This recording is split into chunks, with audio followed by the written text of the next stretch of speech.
You're listening to a Canadian Movie Crew production. Hello? Hello, Sydney. Did you miss me? Nice little town you found. You and your pretty daughter. Reminds me of where we grew up. Well, you sure know a lot about me for another asshole hiding behind a voice changer. Oh, I'm not hiding, Sydney. Not this time. I'm not going to hurt her until you're here to see it. It's gonna be fun. Ladies and gentlemen, welcome back to Film Studies. I'm Derek, and I have a completely out of left field reason for being on this podcast. And I'm Mean Mark, and I'm the guy who's gonna sing like this. Bum, bum, bum, bum, bum, bum, bum, bum, bum. 7 movies means that it's 7 hits. Bum, bum, bum, bum, bum, bum, bum, bum, bum, bum. Well, Mark, we're going to take a look at, of course, Scream 7. Yes, but setting all kinds of records at the box office, but we can't do it alone, of course. We have to assemble all of the suspects in this one. everybody's a suspect. Everybody's a suspect, so we brought 2 more in. Derek, who do we got tonight? Yes, from the Hoodrat Recap podcast, we have Gaspar. Hey, what's going on, man? And Kevin. Hello, everybody. Good Welcome, to be back. guys. Welcome, guys. Yeah, you guys have never been on Film Studies before, so this is breaking new territory.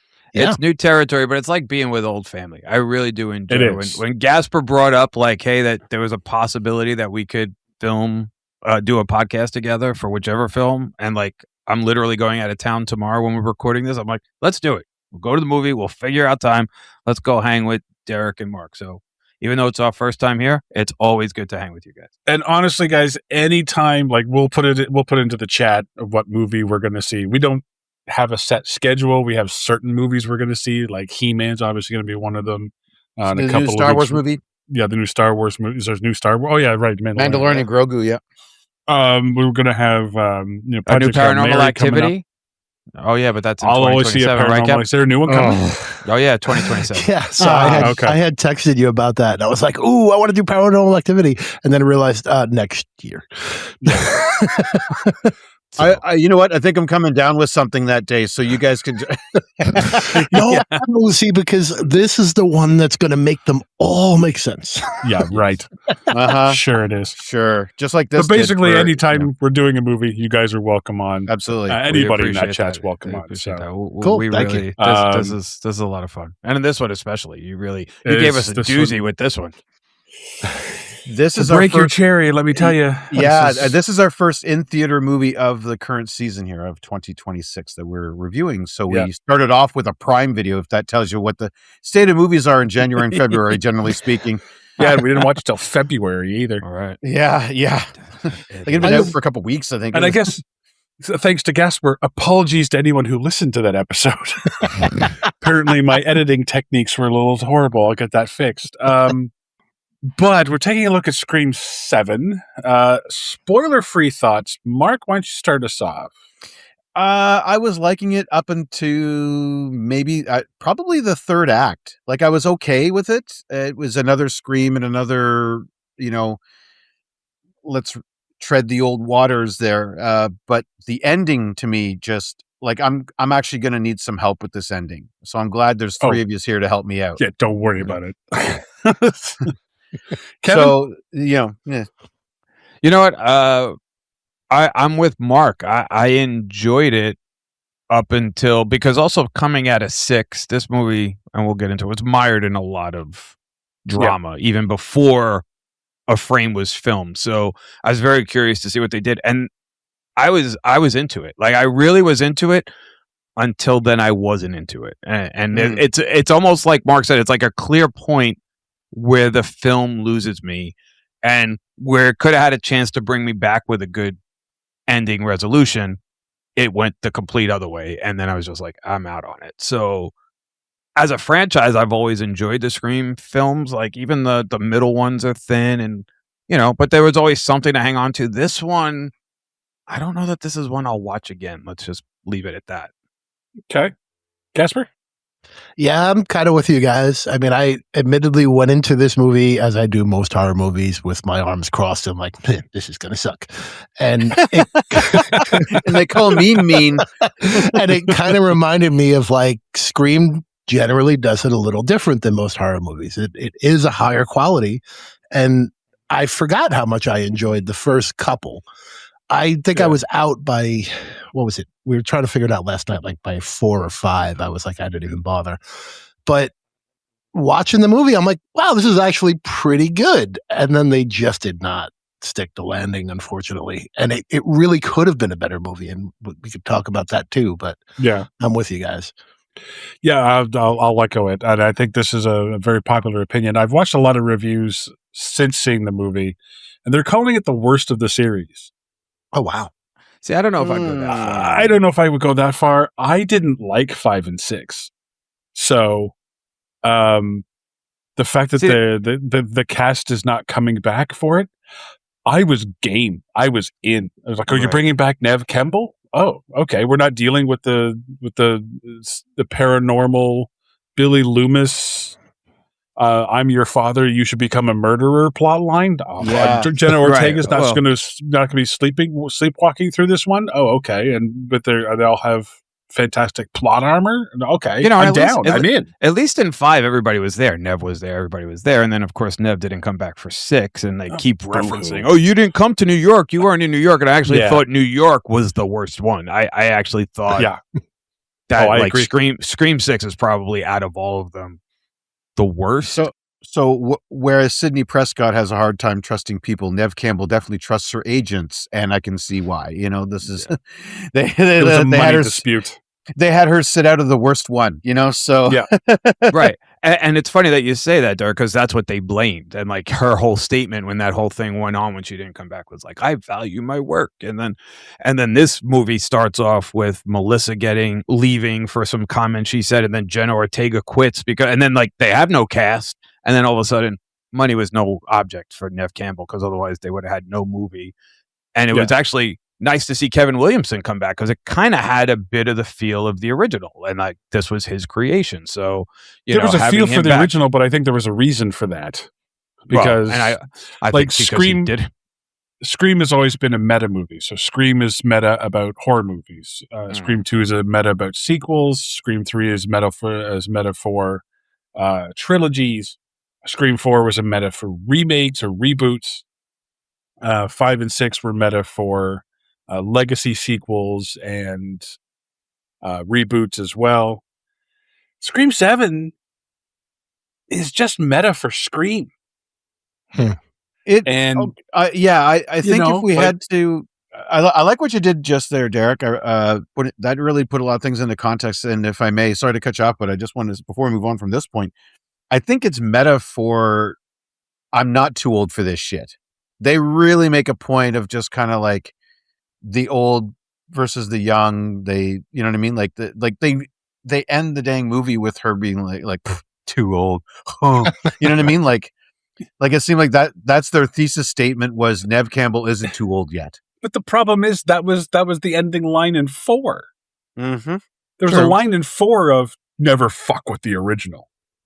Which okay. But I think this one also on top of it, and I think because Kevin came back and he like started the franchise, I think this plays into like the newfound nostalgia that's going on everywhere, and like he deliberately and you know I don't know if we want to give spoilers, but like the way it ends, they call out the fact that they're literally poking the first scene of the first movie with the way they're ending this movie. And it's not to bookend it and be like, "Oh, this is how it's going to end." This is just like, hey, everything old is new again. And 7 movies later, we're going to end Scream 7 with the same sort of premise and setup that Scream 1 had in the first 5 minutes of the movie. So it's just not as good, though. We'll get to that. Yeah, just not as good. Just not as good. Right. I think really not as good. I think it's about time. Of course, we enter spoiler territory. Our spoiler-free reviews are over. So from here on out, spoilers abound, dear listeners. So I should have said tread lightly. Sorry. Before we get there, the one thing I wanted to say. Normally, sometimes we'll talk about movies that we have seen that we kind of recommend other than the one we're talking about. I did see Mercy, which is Chris Pratt in the chair. He's being accused of killing his wife, and it's the future, and it's an AI. He has to prove his innocence. Highly recommend that one. Actually. Really? Okay. Yeah, cool. that one actually. It looks like a ripoff of Minority Report, but it actually is pretty good. It has a very, very low critics rating on Rotten Tomatoes and like an 86 audience score. So, Okay. just recommend that. Well, in that case, Go ahead, sorry, Mark. go ahead, Kev. I got a terrible one. I watched Turbulence. Did you? Okay. The one about the hot air balloon, and Oh wow. because like Is that I'm the maybe guy that. Should I'm we the maybe guy that save watches- that for another show?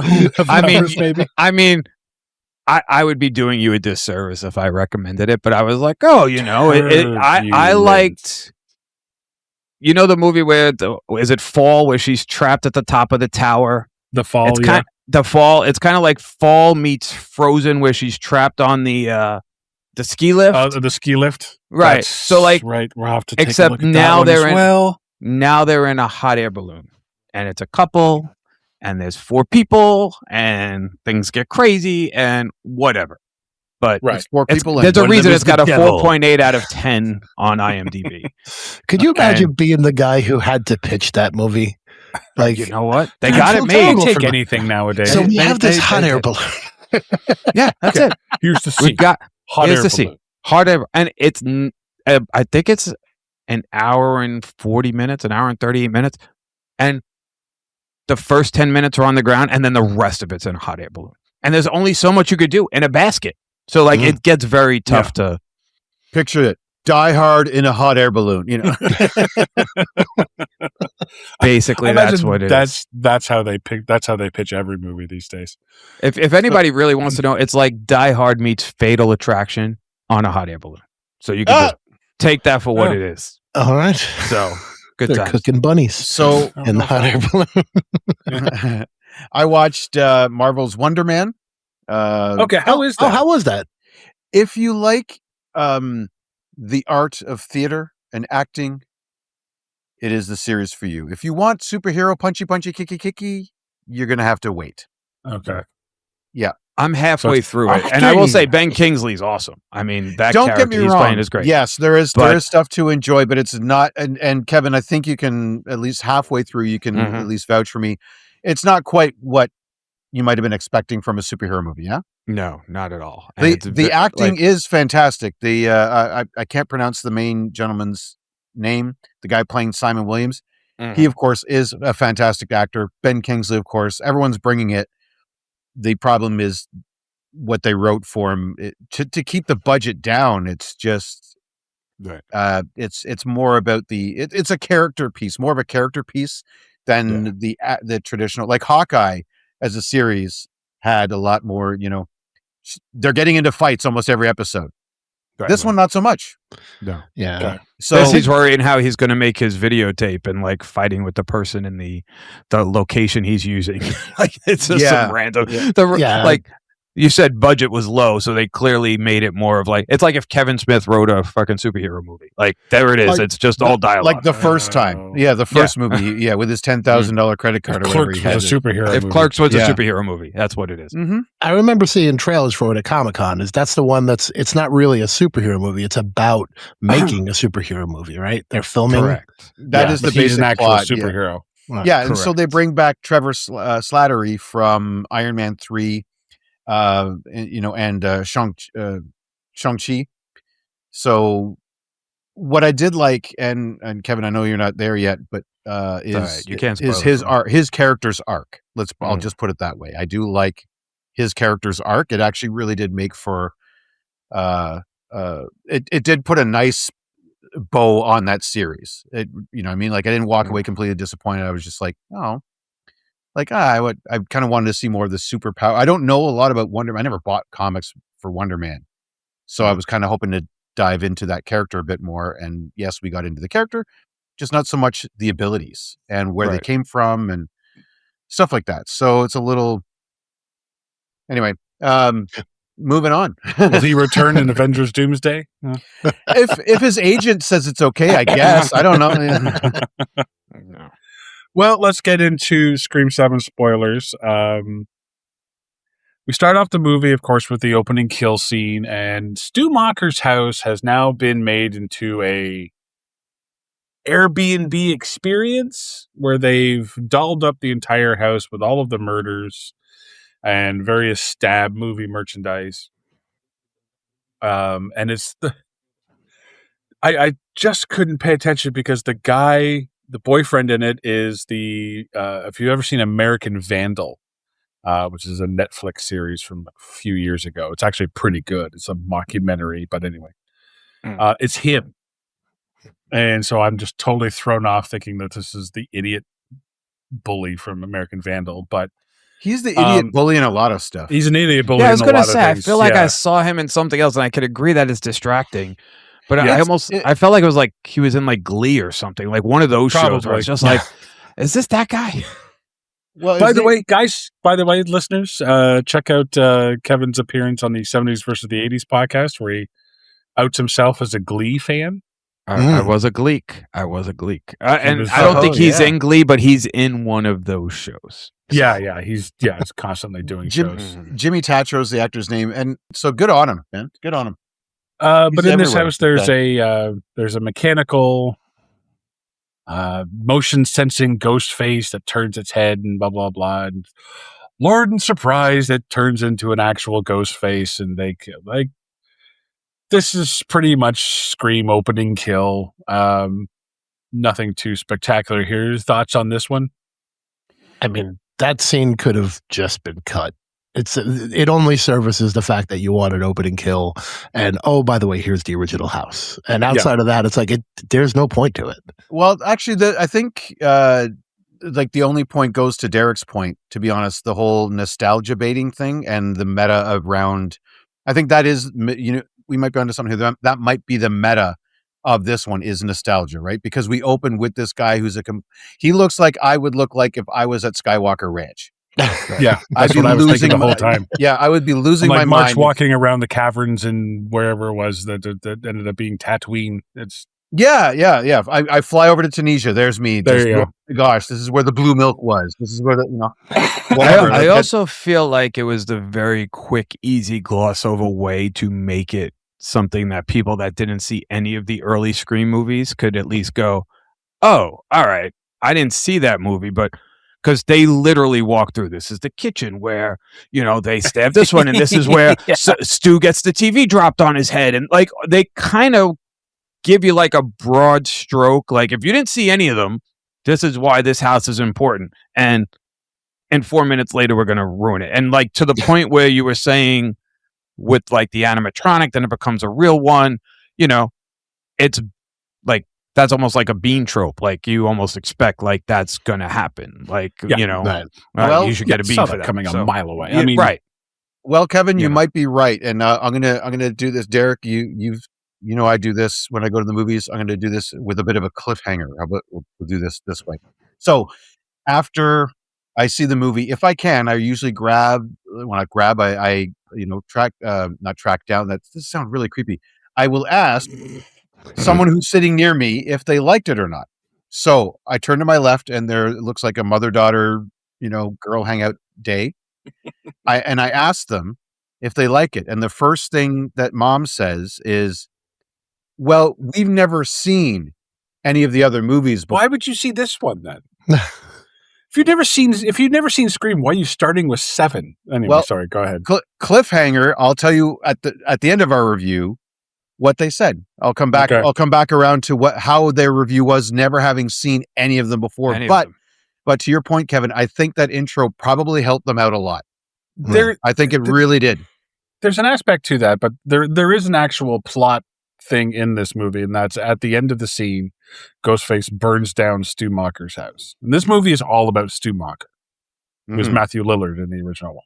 Right. Because Matthew Lillard was in Five Nights at Freddy's, and that somehow has given him a career resurgence. Like, don't get me wrong, I'm not hating on Matthew Lillard. I'm happy he's getting work, but I never really saw Matthew Lillard as a huge influence on the Scream. I mean, he was one of the original killers, okay, but at the same time, you and Quentin Campbell's Tarantino have the same opinion of Matthew Lillard, apparently. Because that also Quentin Tarantino basically came out and said, I don't appreciate Matthew Lillard's work.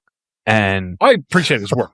right. Well, and because of that, he's gotten such a resurgence, like because of what Quentin said in whatever interview that was, where he basically shit on him.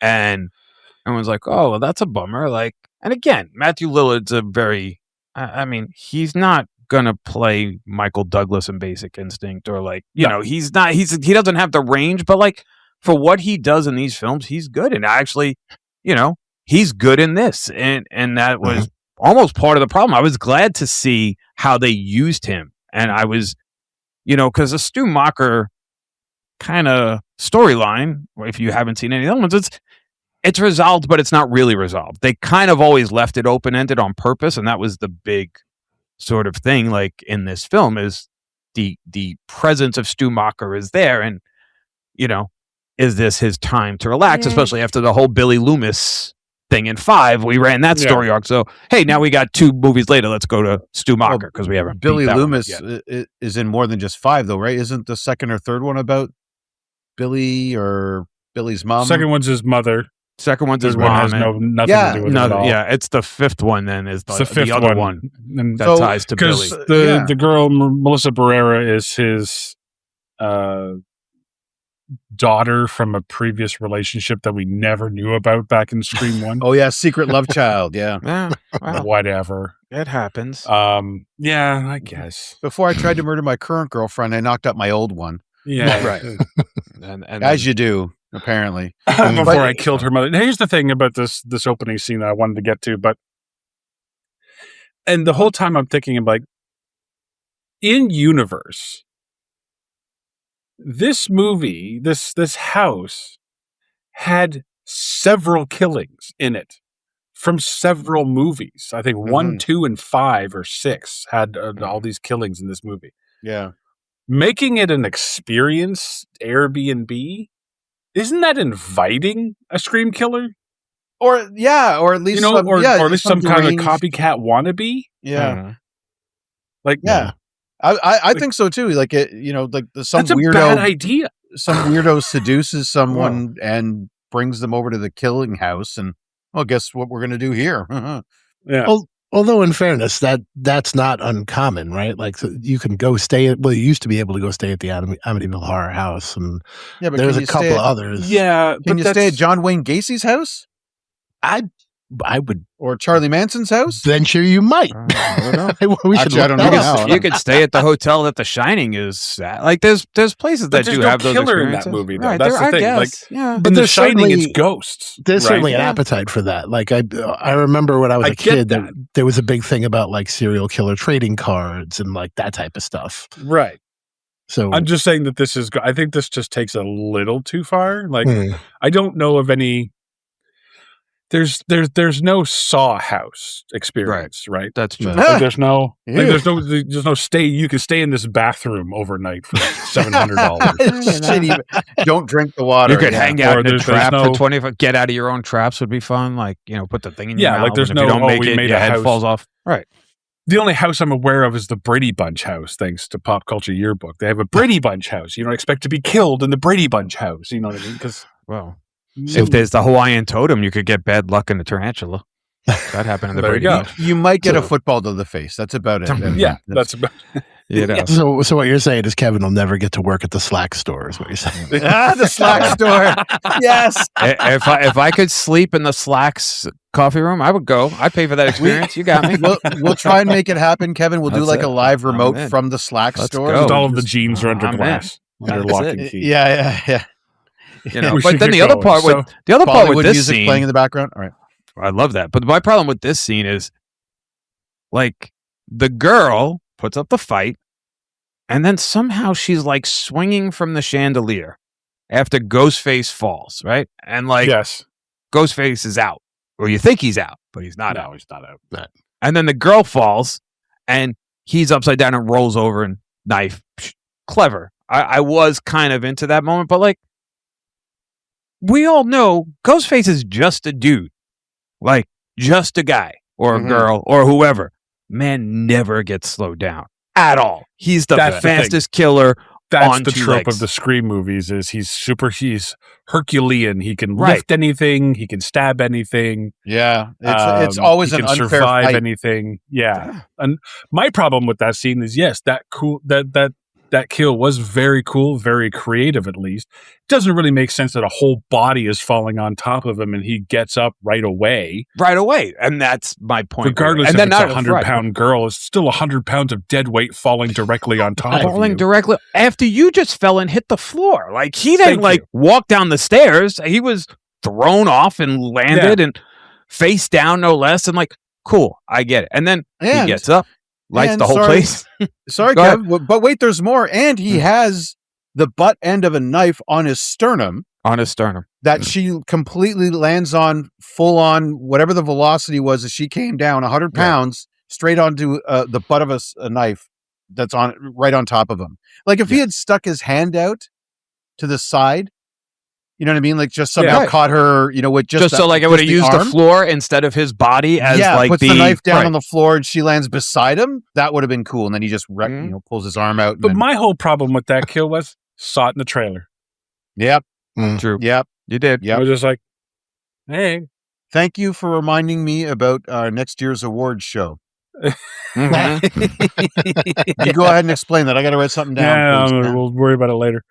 So Ghostface burns down the house fairly quickly. I know he's using an accelerant there, but that house and the girl is killed number 2. So if we want to try and keep a body count, the boy dies quick. He's whatever. He gets taken out earlier on. The girl has the final girl fight, especially in Scream movies. That's the one thing they're pretty good about is they always make sure a final girl is having her moment and her scene. And she got a fight, but she loses, falls on the sword, out, burnt to crisp, done. Yeah. Okay. And they tee that one up, eh? When they're in the kitchen, and she's like, "Oh yeah, so and so died here." I can't keep track, and she's like, "Whew, you mean burned alive? Wouldn't want to go like that." Yeah. let me just lean into the camera and just give it a good old wink. Yeah. Do not watch for me dying like that later. Just saying, camera. But I was still in at this point because just opening kill. I can forgive any opening kill scene because it's Scream. Cut to, we're going now to Pine Grove, Indiana, where Syndey, what's her name now? Syndey Evans. Yeah. She's married to, of all people, Joe McHale. Hey, I'm in. I like it. Who is the chief of police, right? Isn't he He's like the chief of police? And apparently the only man handsome enough to get Nev Campbell, so. Yeah. But you know what? Nev Campbell aged well. She looked good on. You know what? She looked good on the screen. She looked good. She did look good. I'll give her that. Look at the two of them. Look at Nev Campbell and look at Courtney Cox. Mm. And look how they've grown old, quote unquote. Courtney's rough. Courtney looks a little plastic. She looks like Skeletor. Well, she's gotten work, clearly. And Nev Campbell, I bet you hasn't. Yeah. Right. I mean, I've always said it. MILF does a body good. Mm-hmm. Just say it. Okay. So they have 3 kids, but 2 of the kids are with their grandmothers, and the teenager is stuck behind. This is Tatum, named after Rose McGowan from the first movie, which is something we'll get back to later. And oh no, the mother and daughter don't have a great relationship, and blah blah blah. Whoa. Oh my god, this is the trope. Mom didn't get me ready for life. I'm so done with this. I'm like, well, you don't tell me about your past. I'm like, you want to know about Syndey Prescott? I'm sorry, I'm on Nev Campbell's side. There's books. I wrote a book that explained everything that happened to me in Scream 4. Read it. Yeah, support local and go buy your mom's book. There are 8, 9, 10 movies based on the killings that have all happened around me. What do you mean you don't know anything about me? Fuck off. Yeah, that was a little loose, and especially because the funny part of it is the book that Syndey writes actually becomes a big part of the stupid ending. Right. So Tatum could have done this and literally kind of cut out a lot of the stuff and maybe would have been a little better prepared had she read her mom's book, because it really helped the other side when push came to shove. It was the book that did all this. Yeah. So she gets Nev Camp. So we see And I have a thing for this. Tatum is she's in her room and her boyfriend climbs through the window. He says, "I was watching Stab and it made me think of you, and I thought of this." Oh, I get it. Oh, very cute. Like, come on. But Nev Campbell comes in, gets rid of it. Blah blah blah. She doesn't like the kid. He's kind of a weird character. I think they went for someone with kind of the Billy Loomis vibes, no? Like just a little bit on the. I didn't get Billy Loomis out of him. No, but the not so wholesome guy. Like could be a bad boy, maybe, I don't know. There's definitely something there because I kind of had in my head, it's like, oh, okay, so this is going to be the first guy we're supposed to suspect. Yes. And then you go on to suspecting everyone in the freaking house. He had red herring written all over him. Right. Well, that was it too, because he goes, "I'm really a good guy, Mrs. Evans." And like, if you have to tell the mom you're a good guy, generally they're going to set you up to not be the good guy. Yeah. You can't really say you're a good guy when you're sneaking into the bedroom window after hours. You know what, though? To his credit, he was trying to not disturb the house. And when he was leaving and you see the big deadbolt on the house, I thought she was going to have like 5 deadbolts, but she only had 1. I was expecting it to be like, oh, I didn't want you to have to unlock all 6 locks to let me in. So I came through the window. Right. Like, that would have been a better trope I would have been into. I mean, in fairness, she did have Jarvis running the security of the whole. Yeah, basically. That is true. Which really, that alarm system was god awful. Yeah, that alarm system did jack shit when all's said and done. That really kept nobody out of that house when it was finished. Not at all. Iron Man suit army pointing things at the doors. Yeah. They needed the Iron Legion around the house. Although, in fairness, like user error, because we'll get to that too. But like, yes, we do have a security specialist here, so this is going to be fun. And then, of course, there's a scene where the daughter comes down with the jacket. The old jacket from the old movie. I'm like, sorry. Oh yeah. Like, well, if you didn't want her to have the jacket, what'd you keep it for, dummy? Like, get rid of it. If you're so trying to be out of part of this life, then why are you keeping the leather jacket? This scene reminded me of my reaction in Solo. Remember in Solo, there's a thing where it's like, oh, blah, blah, blah, and they hand him his blaster, and this is the origin of Han Solo's blaster. Now, I've seen the Star Wars movies prior to that. I didn't realize his blaster was so important it needed its own origin story. Wow. But at the same time, so in this movie, she came down wearing the jacket and she's like, "You're wearing the jacket." And I'm like, leaning in, and I'm looking at it, and I'm like, am I supposed to know where that jacket's from? I've seen all of the Scream movies multiple times, and I'm like, is that from 1? No, it's from 2. Apparently. I knew it was an old jacket. It didn't matter which one. Cares? I just was like, who cares? But the jacket was important because it created tension. And then the best part is Joel McHale playing like the referee. It's like, that one's on you, Syndey. That one's yours. That's not Tatum. That one's you. And she like bows her head and she's like, oh, I know. And then goes in and apologizes. Take the jacket. You could have the jacket. And I'm just like, oh my God, can we get this going? And at least from there it picks up. It is pacing wise, the movie does move quickly. It does, but first, Derek, how dare you underestimate the importance of the Blast Tech DL-44? Oh my God! Well, you do know Han shot first. I don't care. He absolutely did. Han shot first. You go whatever version you watch now. Han shot first, yes, but always did.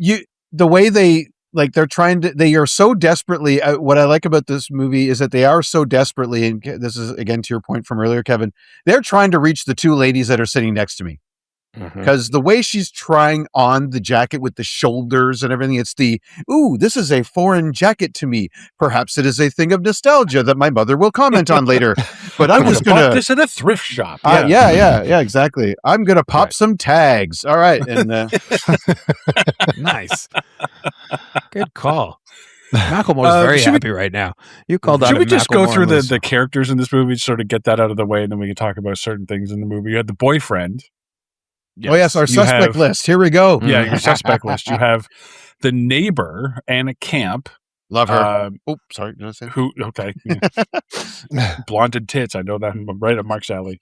Who has a son who is into true crime podcasts, which, okay.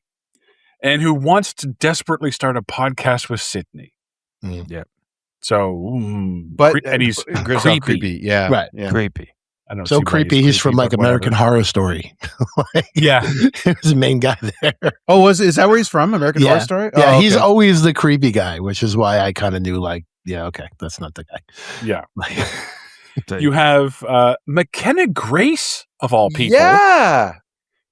Who is their friend who's supposed to be the diva, I guess. Yeah, she's the We like the don't lead. Get to spend a whole lot of time with her, but Well, singer, actress. I'm guessing McKenna Grace can do all of this stuff. I've never She heard her can. sing before, but she sounds nice if that was really her singing. She sings on the song from the soundtrack, so she's in the video for the Ice Nine Kills song, which was like the big release from this. So she does sing and she is in it. But like, there's the two friends. There's always got to be like, it's very sort of Laurie Strode, like, oh, I'm going to walk up the street and I got to meet my two friends, and we're going to go have this conversation. Then we're going to get picked up in the car because we can't walk to school, and then we're going to get a ride to school, and then everything's going to go off the rails. Yeah, we are too pretty to walk to school on our own. That's it. Yep. But McKenna Grace, though, I you're right. As brief as she is, I'm still used to seeing her in those Ghostbuster movies. Yeah. So I guess she's trying to show range because now she went from the she was modest, just in smart She was girl just and in everything. Five Nights at Freddy's 2 for a hiccup too. Yeah, but really hiccup, like big time. Yeah, like she's just trying to get into every movie franchise ever. I've sneezed longer than she was in that movie, but but here now she's playing like the girly girl, like the girly girl, right? Like, so I guess she's trying to show her range. You have the weird drama teacher. Oh yeah. Whose storyline goes nowhere. but he'll be the killer in Scream 8. Okay, 100%. Yeah, and it'll take place on stage because he's the actor, right? You have one that I suspected was the actual killer until I realized this movie didn't like itself. Was the small town reporter? Oh, Mark Consuelos. Mark Consuelos. Kelly. I thought Ripa's that he was husband. going to end up being a killer, but I was fucking wrong. Mark Consuelos was my Joel McHale. I'm like, really? Okay, I guess it works. But and then you have the black friend who her only characteristic is her parents own a pizza shop. Yes. Right. Or a bar. Other than that, right? Is it a bar? Do they own that bar? And she's just burning the pizzas because later we find out she can't make the pizza. It's her parents' bar. Yeah, it's like a bar pizza place. Yeah, it's a bar pizza place. Okay. Yeah, they even call it like Chloe's restaurant, meaning that's like her parents' place. But so we go to the school, and the kids are acting poorly in the drama, and there's the nerdy tech guy who's like falling, and you're like, oh, is this guy going to be like Aaron, that kid Aaron? They're like, oh, is he going to be the guy? And then she's trying to be all McKenna Grace. I think her character's name was Hannah, right? What she's trying to be like all. Doing? I don't know. I was trying to figure out the same thing because at first I thought it was Peter Pan, and then they were like calling the dog Fluffy. I'm like, all right, we're not doing Peter Pan. I don't know what this is. No idea. And apparently Fluffy needs to emote more, and I'm like, she's in a fucking dog suit. What the fuck are you talking about? What is this play? Like, what is this LSD the movie or the play? I mean, like, is it? This seems like a weird fever dream that somebody's having. Right. And as that's going on, Sydney's having coffee at the Little Latte with Anna Camp's character because that's also the Little Latte. Yeah. Wasn't that the name of the place? Wasn't it the Little Latte? Yeah, no, sorry, no, it was just funny to me. It should have been a Little Latte. The fact that I can remember, I can't remember a lot of things, but I remember the stupid coffee shop is called the Little Latte. Didn't you think it should have been called a Little Latte? Like I'm running a little latte? Oh, maybe. Oh, I get it. I get it. That's you can write a Scream film. You know what? You can. Mr. Williamson, I've got the next one. He's got don't you worry. There's a hot air balloon. Yeah, imagine a hot air balloon. Yeah. Don't knock it till you've watched it. Don't knock it till you watched it. That's why it's 8. It's 2 balloons. It's 2 balloons. Number 8. Yeah. That's it. Yeah. As Gaspar said as we left, he goes, eventually Scream is just going to end up in space like Fast and the Furious. Like eventually they're going to find themselves on a rocket. I do like Jason. that. Yeah. Sorry, one more thing about McKenna Grace, because we're basically at her death scene. They actually gave her character the name Hannah Thurman. I'm like, did she need a last name? No. She need a name. Yeah. She didn't even, she's just like, that is true. That girl, like. No, I had a problem with that kill when we talked about it, and Gaspar tried to talk me out of it, but I had a real problem with that kill. Let's go there, because this is one of the more interesting kills. It is. One of the more unique kills. It's creative. Syndey's in the coffee shop, and we first get the first glimpse of the other transient guy who we don't know who he is, who will eventually become part of the story later. But then she gets the call that sets this whole thing in motion while she's there. That's true. She's at work, so she gets which a is call kind of from- what sets up this whole movie, is that she gets a call from, spoiler alert, Stu Macher. Stu Macher. Right. Saying that, hey, I'm still alive, blah, blah, blah. And there's... I'm outside Tatum's school. Yeah, I'm outside Tatum's school, and I'm going to kill her, blah, blah, blah. Right. Let me ask you guys this. They posit in this movie that Stu Macher survived the CRT TV to the head. Yeah. He survived the electrocution. He got amnesia. Woke up in a psychiatric home. Right. Had amnesia for many years until he remembered who he was, and now he's out and he's looking for the kills. Was this enough of a story for you guys to buy in that it could be possible that Stu Macher was around Gaspar? Oh, so I mean, we're jumping pretty far ahead here, but I know, but I'm here to argue that's the better movie. I agree. Yeah, so do I. I agree. Yeah. I think if it becomes Stu and the transient guy he's in the hospital with and the orderly, it makes perfect sense. But I don't care as long as it's Stu. It could be whoever else. I don't care. But the fact that it wasn't Stu. Right. Yep. Okay. And thank you for bringing that up, because this is my greater point that I made at the beginning of the movie, which was I was enjoying it when I thought it was that. Yeah. Right. When I thought Agreed. it, like the will, is he or isn't he alive? And evidence started building towards what I thought was going to be a final showdown between, Syndey and Stu. Once they pull that rug out from under me, I fall. Right. So basically, we can all agree that was enough of enough story, enough believable enough story in order to bring the possibility of Stu Macher still being alive. Yeah, totally. For you And guys. I think Because even when they show Stu, like his face is scarred up, like they did a good job for me to believe, hey, maybe he did pull through this and it's taken him this long to come to, because also it's not like Sydney's been out and about. She's been trying to keep a low profile. She's like, so maybe Yeah, but it took him a minute. owning a coffee shop, though. Well, she's but she's Syndey owning a Evans. coffee shop in like Pine Grove, Indiana. Yeah, Pine Grove, Indiana. Internet, dude. Internet. She's not in But she- California. 2026 she's not in Instagram. Woodsboro. I guess, Didn't we catch up with her at one point? She was basically an agoraphobe crisis counselor, like just working from home, doing all of her. Yeah. Three. Right. Yeah. She was. Yeah. She basically unplugged from society, kind of thing, and was trying to help those she could, but really, like, she had stuff delivered. She wasn't really. Yeah. Was that 3 or engaging 4? with society too She was much, living right? the life that Sandra Bullock was living in the net. Yes, ordering her pizza from pizza.com and everything. Yeah. So in Scream 1, right, he gets a 27-inch TV dropped on him. Mm-hmm. Now those weigh on average about 65 to 110 pounds. I did Google it just now. Mm-hmm. Survivability, take that as you will, but the AI, You know what? But that's the thing that in the Scream movie, I'd be willing to accept. That is a There's a survivable. campiness, there's a goofiness in Scream where it would be a magic bean, but yes, I would believe it. Right, and so did I, and that's why the whole. But it also, what they were able to do successfully is speak to our whole AI fears. Yep, you can't believe what you see, right? So their instant reaction is AI, just like we do that now when we see something too good to be true. We start questioning, at least I know I do. Is it AI? And so playing on that, they did it quite well, I thought, through the first 2 acts of the movie. Yeah, I agree. Oh well, we'll get to a couple of things, but there's I one think point that's where more it's a little silly. or where but, where's the beginning of the 3rd act when it starts falling apart. You know what I mean? well, we'll get to a point. but I agree with you. So That's McKenna what Grace makes it is- interesting. Yeah, McKenna Grace is flying back and forth on lines in the place. She's supposed to be a fairy or something that flies, or She's on a rig. Or Timu Peter Pan. Yeah. Timu Peter Pan. Yeah. So anyway, the Ghostface killer kills the guy that's running the thing because they keep practicing because he's too jerky and blah blah blah. So he kills the tech, and while Which she's is swinging weird back that and was an forth- off-scene kill. Like, why was that an off-screen kill? Like, Yeah. I would have showed that to me. budget. Like, Maybe, but like I just was I like, don't know.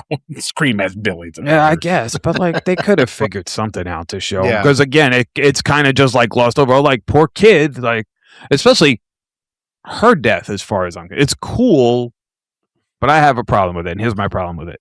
So the kid's working the machine because he's jerky on it, right? Can't really figure it out. She's coming up, slamming, blah blah blah. Gaspar liked to explain to me that you see Ghostface working the machine, but then Ghostface leaves the machine to go stand under her. Right. If that's the case, she wouldn't be swinging. That's what I was wondering. Was the second Ghostface there? We don't know that. No, we don't. But I would need to. Like I would need to know swinging. Ghostface number 2 was there to make that work for me. No, because I think she was also swinging back and forth at that point. So, like, it's just a momentum that's carrying her. I don't. But the problem is, if you're going to do inertia, eventually the swinging would stop. Would and stop. slow That down, was my right? problem. Yeah, because you're not being forced. Well, doesn't she right? get caught on the wall again, and then she lets go, and she swings back down? She does. Yeah, but for the way she's if, swinging, it looks like somebody's working it. But they never show. I just because assumed at that point you don't know Ghostface was there's. there. I would. Again, that's one of those things you have to believe for that scene to work for me. Wait a second. And is this one of them? Do we have a magic bean, No. fellows? No, I just I mean- assumed it was a second Well, Ghostface. okay, I'll tell you the magic bean I gave it was some sort of autopilot setting where you could just sort of leave, toggle a switch. And but that's just, like a ludicrous speed All right. on the So treadmill more- in Mr. Nanny. Though. Well, I mean, no, why no, would they put that in? well, no, I'm not saying you would hang a person from that, but there could be some other prop that you might want to have going back and forth across. Fair point. Fair point. one more question to that, though. At this point, there's 3 ghost faces. Which ones are there? Oh, I assume it's the 2 killers. We'll just say the 2 killers. Okay, Mm. Yeah. but not the guy that actually Not- will eventually Not be number killed. 3. So there's 1 and 2, and then Right. 3. Yeah, right. So I believe it's 1 and 2. I think 3 is. But 3 is clearly a killer. He is trying to kill 3, them. I suspect, and I don't know, but I suspect 3 does the opening, Mhm. Okay. and then 3 Interesting. comes and then goes directly to Syndey's house. Now I want to know which one's 1, 2, and 3. Well, see, that's Go to the YouTube, point. man. I don't know, and YouTube will tell you better. Right. I'm very curious about that. So I think So, I know how you McKenna got a Grace number. gets That's just killed. my assumption. right, Yeah. swinging. She's swinging That- back and forth, and Ghostface lifts up his big blade and like guts her, and I'm like, Right. okay, that's creative. Yeah, creative. admittedly. Creative if It's kinda he had a dumb, but it's lightsaber. Like creative. creative if he had a lightsaber and she was a tauntaun. But like for a regular blade, like I don't that know. actually Like crossed my mind. that Yeah. would have like that's the Ginsu of Ginsu knives. The way that shit just opened her Oh, yeah. up and like everything. And again, when you talk about things you have to suspend, like this guy's Yeah. got the sharpest This is- knife ever He does known. have a Like lightsaber. That might That's be your right. first bean. Like when he kills the boyfriend in the first kill, like he literally puts it through his skull. And there's bone there, but no, this Yeah. knife is so good that he's going to put it through the bone And he's super strong. casually. Yeah, like Right. he's Yeah. not like jamming it. He's like, I'm going to slowly push this into your brain, and then you're dead. So Yeah. I thought these kids smelled bad on the outside. exactly.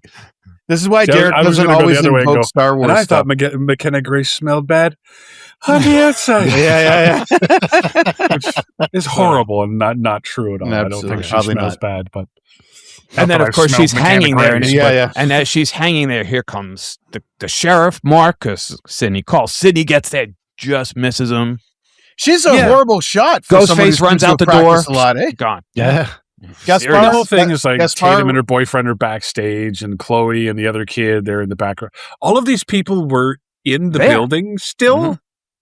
And here's It your looked like- star. Here's your star screaming from a stage, a place Yeah, that thank is you. meant Yeah. to project a voice.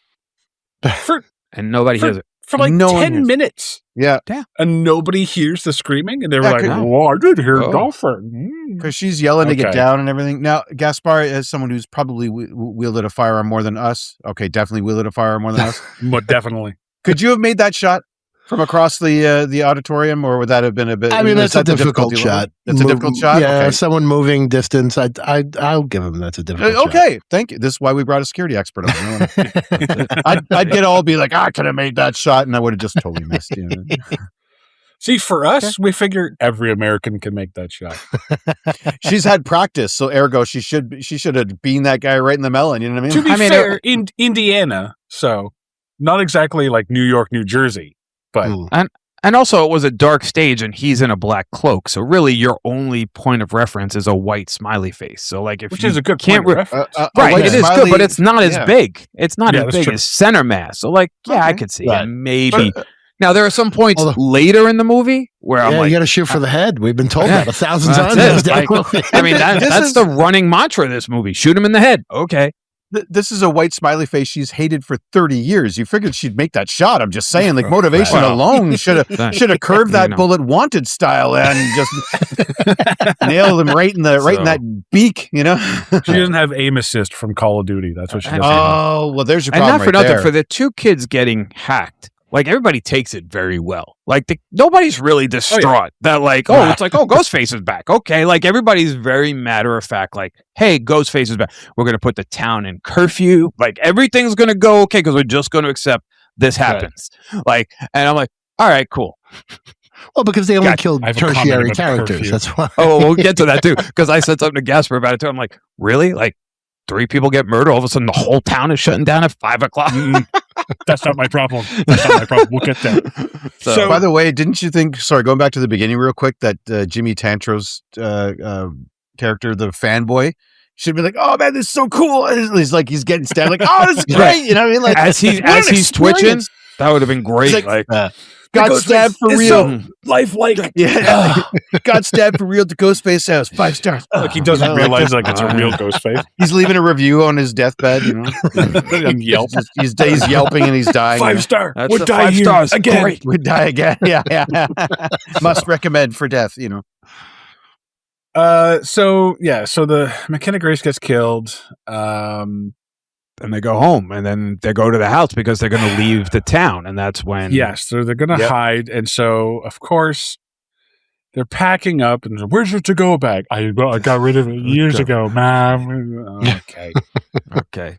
but lo and Waited for this behold, day. that there's a ghost face hiding in their attic. I had a problem with that. All right. Like, come So on now. before you even go there, right? Okay. So we have the chief of police. This is his house, right? His family. Oh. So like the police come back with the chief and they're going to sweep the house. Cool. Yeah, I got that. And then they're like, all right, well, bye, chief. See you later. We'll just leave you with your family. I'm like, in what world would that ever happen? Like, no, you're going to stand right here in front of my door, never moving ever. Yeah, I'm putting 2 of you with my daughter, 2 of you with my Right. wife. I like and the I want logic is 6 we're of going to you go. with me. The logic is we're going to go sweep the town. No, make sure I get out of here. Like instead, Yeah. we're going to go drive around aimlessly looking for somebody who's literally in the attic. So you guys didn't do that great a job at checking the house. You're like, I'm oh, gonna make- there's I'm a gonna make whole an old third school level. reference here. You're going to be my leaf bracer from Mega Man 2. You're just going to circle me constantly until I'm out of here. That's it. They say we're going to go secure the neighborhood, yet they don't know that their boss is having a fist fight out in his front lawn. You know what I mean? Like no one's called it in. I'm hitting on a sticking point, but anyway. So, but here's the thing. So it's Syndey Prescott, and we make the big deal at the beginning of the movie about how secure her house is and how the lengths that she goes to. She has the Jarvis security system and 16 locks on the door. Yet they have workers working on their garage, Yeah. leaving it open 24/7. Right. So, But over to our I will security say they- specialist. Sorry, go They ahead, Kev. did at least to that point, because I was the same way about that, Derek. There was the door that led to the garage with the hasp and padlock on it. Because when he's going to look for them later, so that would mean they couldn't get into the house, technically. Okay, because but that during door the should have been day locked. he could. Well, apparently he could because he was in the attic. He was hanging out in the attic. wait. Okay, I think I got it. So, to be very clever, Ghostface walks into the construction site, but with a hard hat on. Of course. Right. Because that's Wearing- his disguise. Yeah, It's full not the mask mask, robe. it's the hard hat. Full mascot, full mask robe, but Full like mask, a hard but in the hat hard and a hat, and lunchbox nobody with knows his- he's there. He's got Right. a lunchbox with the knife in it. Hey, Steve, Fred, just walking through the house like he's supposed to be there. Just going to go into the kitchen real quick, and then he's boom up in the attic. That must be morning, Ralph. Morning, Sam. You know what I mean? Like it's Right. Those guys, yeah. That must have been it, how he breached the security, right, Gaspar? Like, he had to have snuck in duplicitously. Oh, and come on. Like, they have a construction site with all the plastic hanging down and all the different things. I'm just like, well, there's your climax set. Right. Yeah, yeah. Right. Call So that then early. and then it's like the light that gives up the fact that Ghostface is happening, like, because everybody's packing and they're like, "Wait, did you turn the light off?" And she's like, "I didn't turn the light off," and they go running How out and do you there's turn the light Ghostface. off from the fucking attic? I have no idea. Well, no, Just he like- slipped. We see him slide the panel and like He he comes slips down, out. yeah. So we Yeah, it we slips know out, that but he's- like, I didn't see him hit a light switch. He didn't turn the light. Like, No, it's they- the light that gives him away. That He then does they like go a running stab out. The, right off camera like the Well, kill. no, yeah, we had a kill Yeah, off pretty screen. much. We can have a light switch off That's screen. true. I'm just Right. saying, we can give him You that know. one. Yeah. And don't forget, Derek, he was on tippy toes. That's an inside yeah, joke. he was on Ah. silent tippy toes. Tippy yeah. toes that was- means that the ultimate in stealth is tippy toes. And then the chief of police gets knocked out pretty easily, no Of less. course. Gets thrown down the stairs, and he's Yeah. knocked out because whatever. And then what do we 'Cause he's find Joel out? McHale. Yeah. Yeah, he's like, From what, Talk Soup. 6'3" From or Talk something Soup. like that? Yeah. and Right. community and community. And then we Community. find I out love that Community. this house in wherever they are in Pine Grove has a Pine Grove. panic room. They literally Yeah. put a panic room in this house. That the Oh, yeah. daughter doesn't know about? Wow. and that they apparently don't know how to use. Right. I Well, mean, that's like, the other no. part of it. Let's get into the panic room. This And is, then this let's is, this is one of my immediately get magic out of the beans. Let's leave the panic room. Let's go hide behind the wall. We're gonna get into the panic room, then we're gonna leave the panic room. Panic. We're the still most panicking You all the don't way. know We're what a still- panic room means. It's the Right. most ridiculous thing. You've And then never not only seen that, a Jodie Foster movie. Right. Yeah, yeah. That's why I say user error. It's a good Right. security system. Just you don't know how to use it. awful. It's And then they're like, why Tatum, who is there doesn't a listen back for door shit. to the- Yeah, Tatum doesn't panic listen for shit. There's a back door to the panic room so she could sneak out the wall. And I'm just like, Right. And it's didn't like you see that from the attic? It's like steel walls and then like a plywood door. Yeah, yeah. A plywood door. Yeah, But exactly. here's the thing. If you're making an escape route from your panic room behind a wall, why isn't the wall steel reinforced? Yeah. None of that made any sense to me. Maybe that's what the construction on the house was. Maybe they didn't get that far. Maybe. Maybe they were. Right. Maybe they were still They were finishing the there to panic fix room the escape escape route, and they were just fixing it. And yeah, Maybe- bad luck maybe that they were Ghostface putting in showed the up. bat slide from Wayne Manor all the way down to the bat The cave, wor- and this is the Worst bad luck ever. Ghostface shows up before the panic room escape exit is fully fortified. Why so- would you put? It's insane to me. You have a panic room. Call the I cops. Right. Scene over. call your husband. Unbelievable. The Unbelievable. cops work for him. That whole He can- scene is so Right. But- ridiculous. Now, what I saw it as just priorities. Like, let's note the panic room is completely done. The garage, not yet. Right. Completely. Her thing is done. Her panic room is done. His little man cave in the garage. Yeah. No. We'll get to that later. Once the panic room is in, honey, we can put in the garage. You know. I mean, that tracks though. Yeah. That does track. The Syndey Well, fucking Prescott. for the married fellas in the room. Yep, I bet you that tracks. So Like, yeah. yeah, I mean, Well, I and would then think- they're I would escaping think in if the your wife wall. is Syndey Prescott, yes, the panic room goes in first. Then they're escaping in the wall, and it's the big horror trope where it's like, oh, there's the knife. We're gonna roll. Oh, where the like, and everything just kind of gets out of the Slightly way, misses, slightly misses, and then Syndey, who's the best fighter in the world, has the pipe or the bat or whatever it is, and bends the knife in the wall. Yes. That was So actually that- pretty smart. I Right. liked that. right. so but that this is also Ghostface the now really doesn't strong have a knife weapon. that- Right. So great It's the idea, strongest- except for the strongest fact, knife in the world, except for a pipe. except for the pipe, right? Can go through skull, but the pipe bends it, and then it's a shame your fucking andirons for your fireplace were right behind you, because then he grabs that and he's able to plow his way through the wall with the andiron. Like, whew, this is exhausting. And also, if you were going to make an found- escape route through behind your wall, like, wouldn't you make it a little bit wider? yep. Yeah, Like, thank you. Why is it so like I gotta like inch along? Yeah. Gotta inhale. Well, she gotta had hope. to have her solarium. Yeah. She had to leave room for her.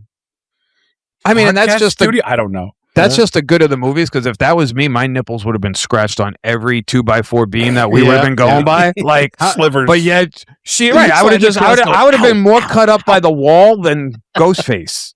And yet she kind of can get through and dodge. All the fucking pictures knife. on the wall are just scratching you up as you go by, because all the nails coming through. Nails coming through. Shit, why do we have so many fucking family Unreal. pictures? You know, So- just, And then they get out and they get to the front of the house through the escape route, and by now Joel McHale is Ghostface, woken up again. So yeah. So now we have tackles Ghostface on the lawn, right? And that. And this leads into the thing where Ghostface is standing in the middle of the road, and then all of a sudden he gets Final Destinationed by a van. Which you also saw in the trailer, which was weird to me. Like that scene. I don't think I saw that in the trailer because I didn't see this I coming. saw it in one of the things where he got hit by the car, and I'm just like, oh, all right, well, that's silly. But I guess he can't be dead. Out pops Michael Jackson. I mean, Gale Weathers. She looks like Michael Jackson. Come on. Tito, stop teasing. Sorry. And then she's like, and she makes her Han Solo entrance there. It's like, good shooting, kid. Go for the fucking thing or whatever. Let's blow this thing and go home. Yeah. Blow this thing and go home. Now, here's the thing. I liked the idea of a Ghostface getting killed halfway through the movie. I did too. It's something that they never done before. True.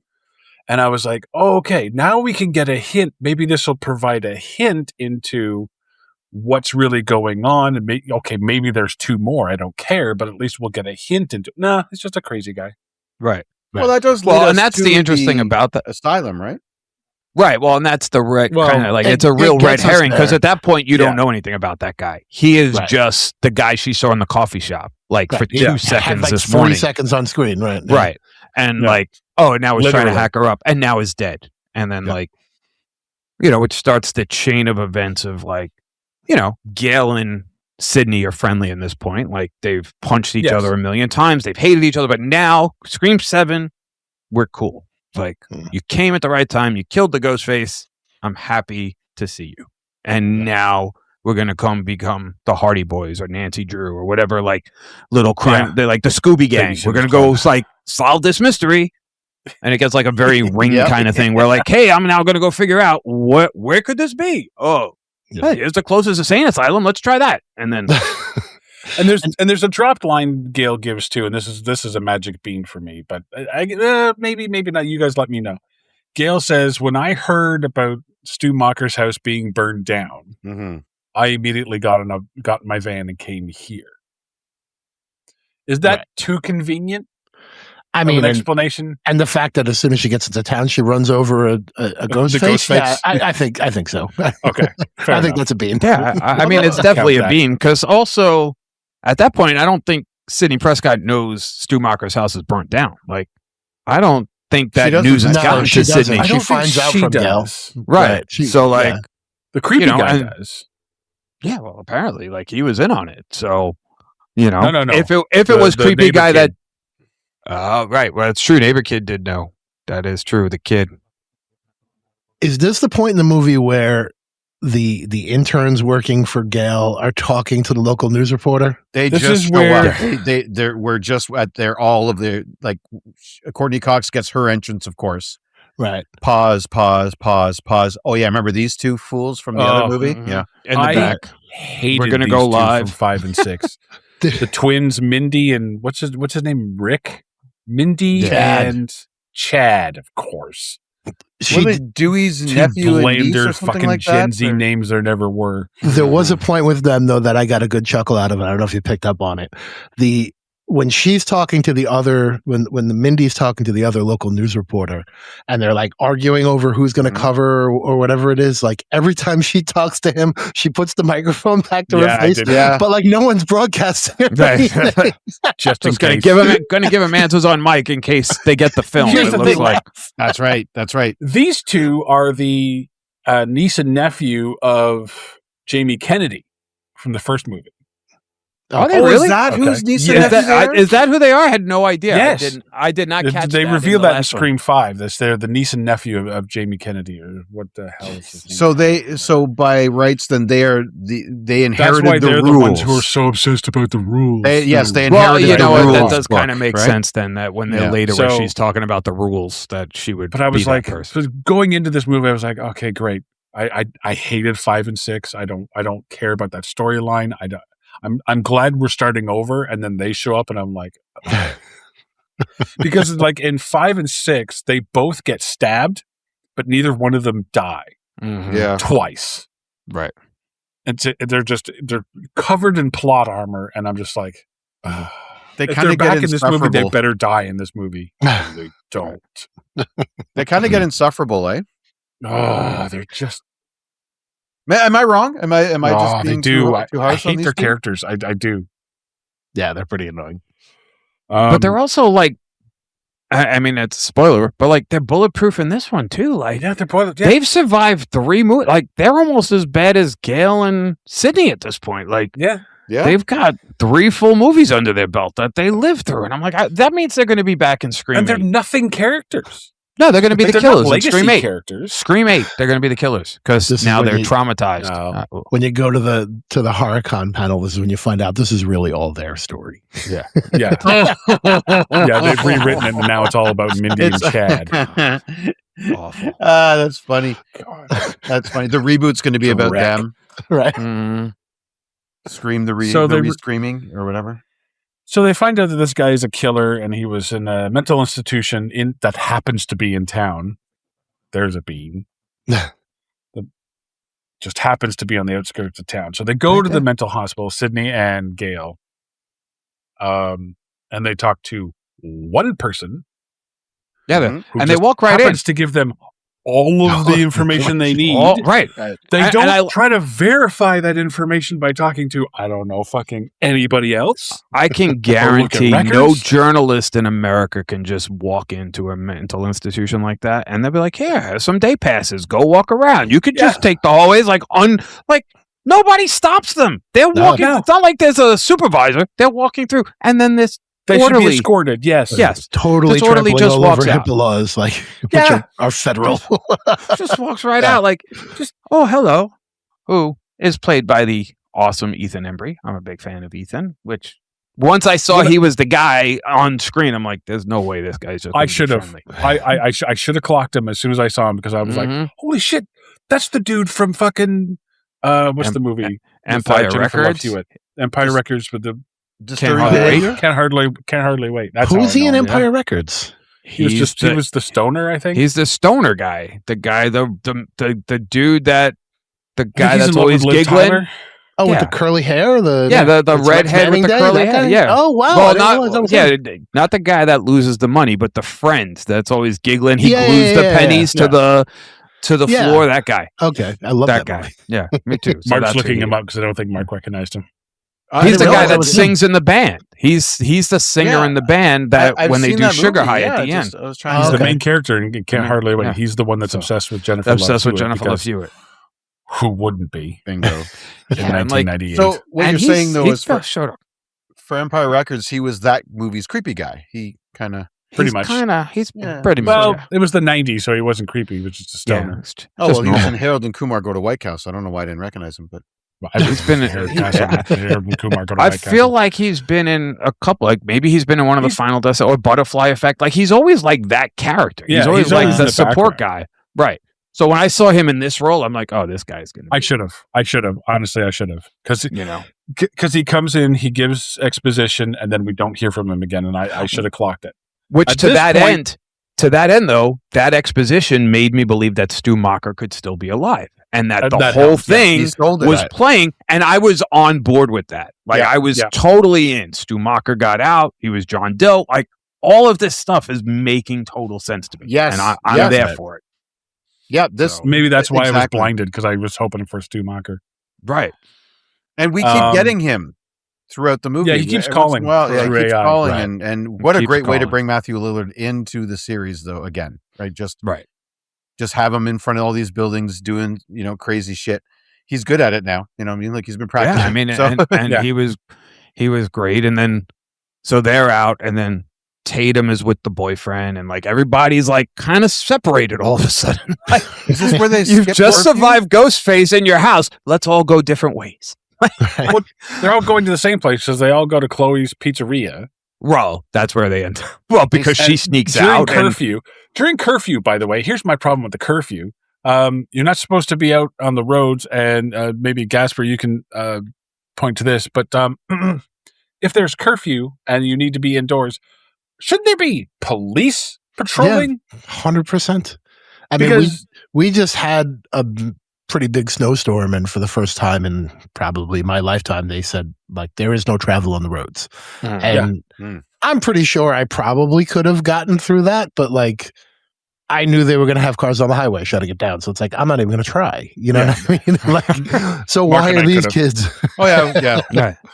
We could have, but whatever. That's not the point. That's not the point. There's no snow. That's what I love every winter when like it snows in Florida. I'm like, if only I was an Uber driver. Right.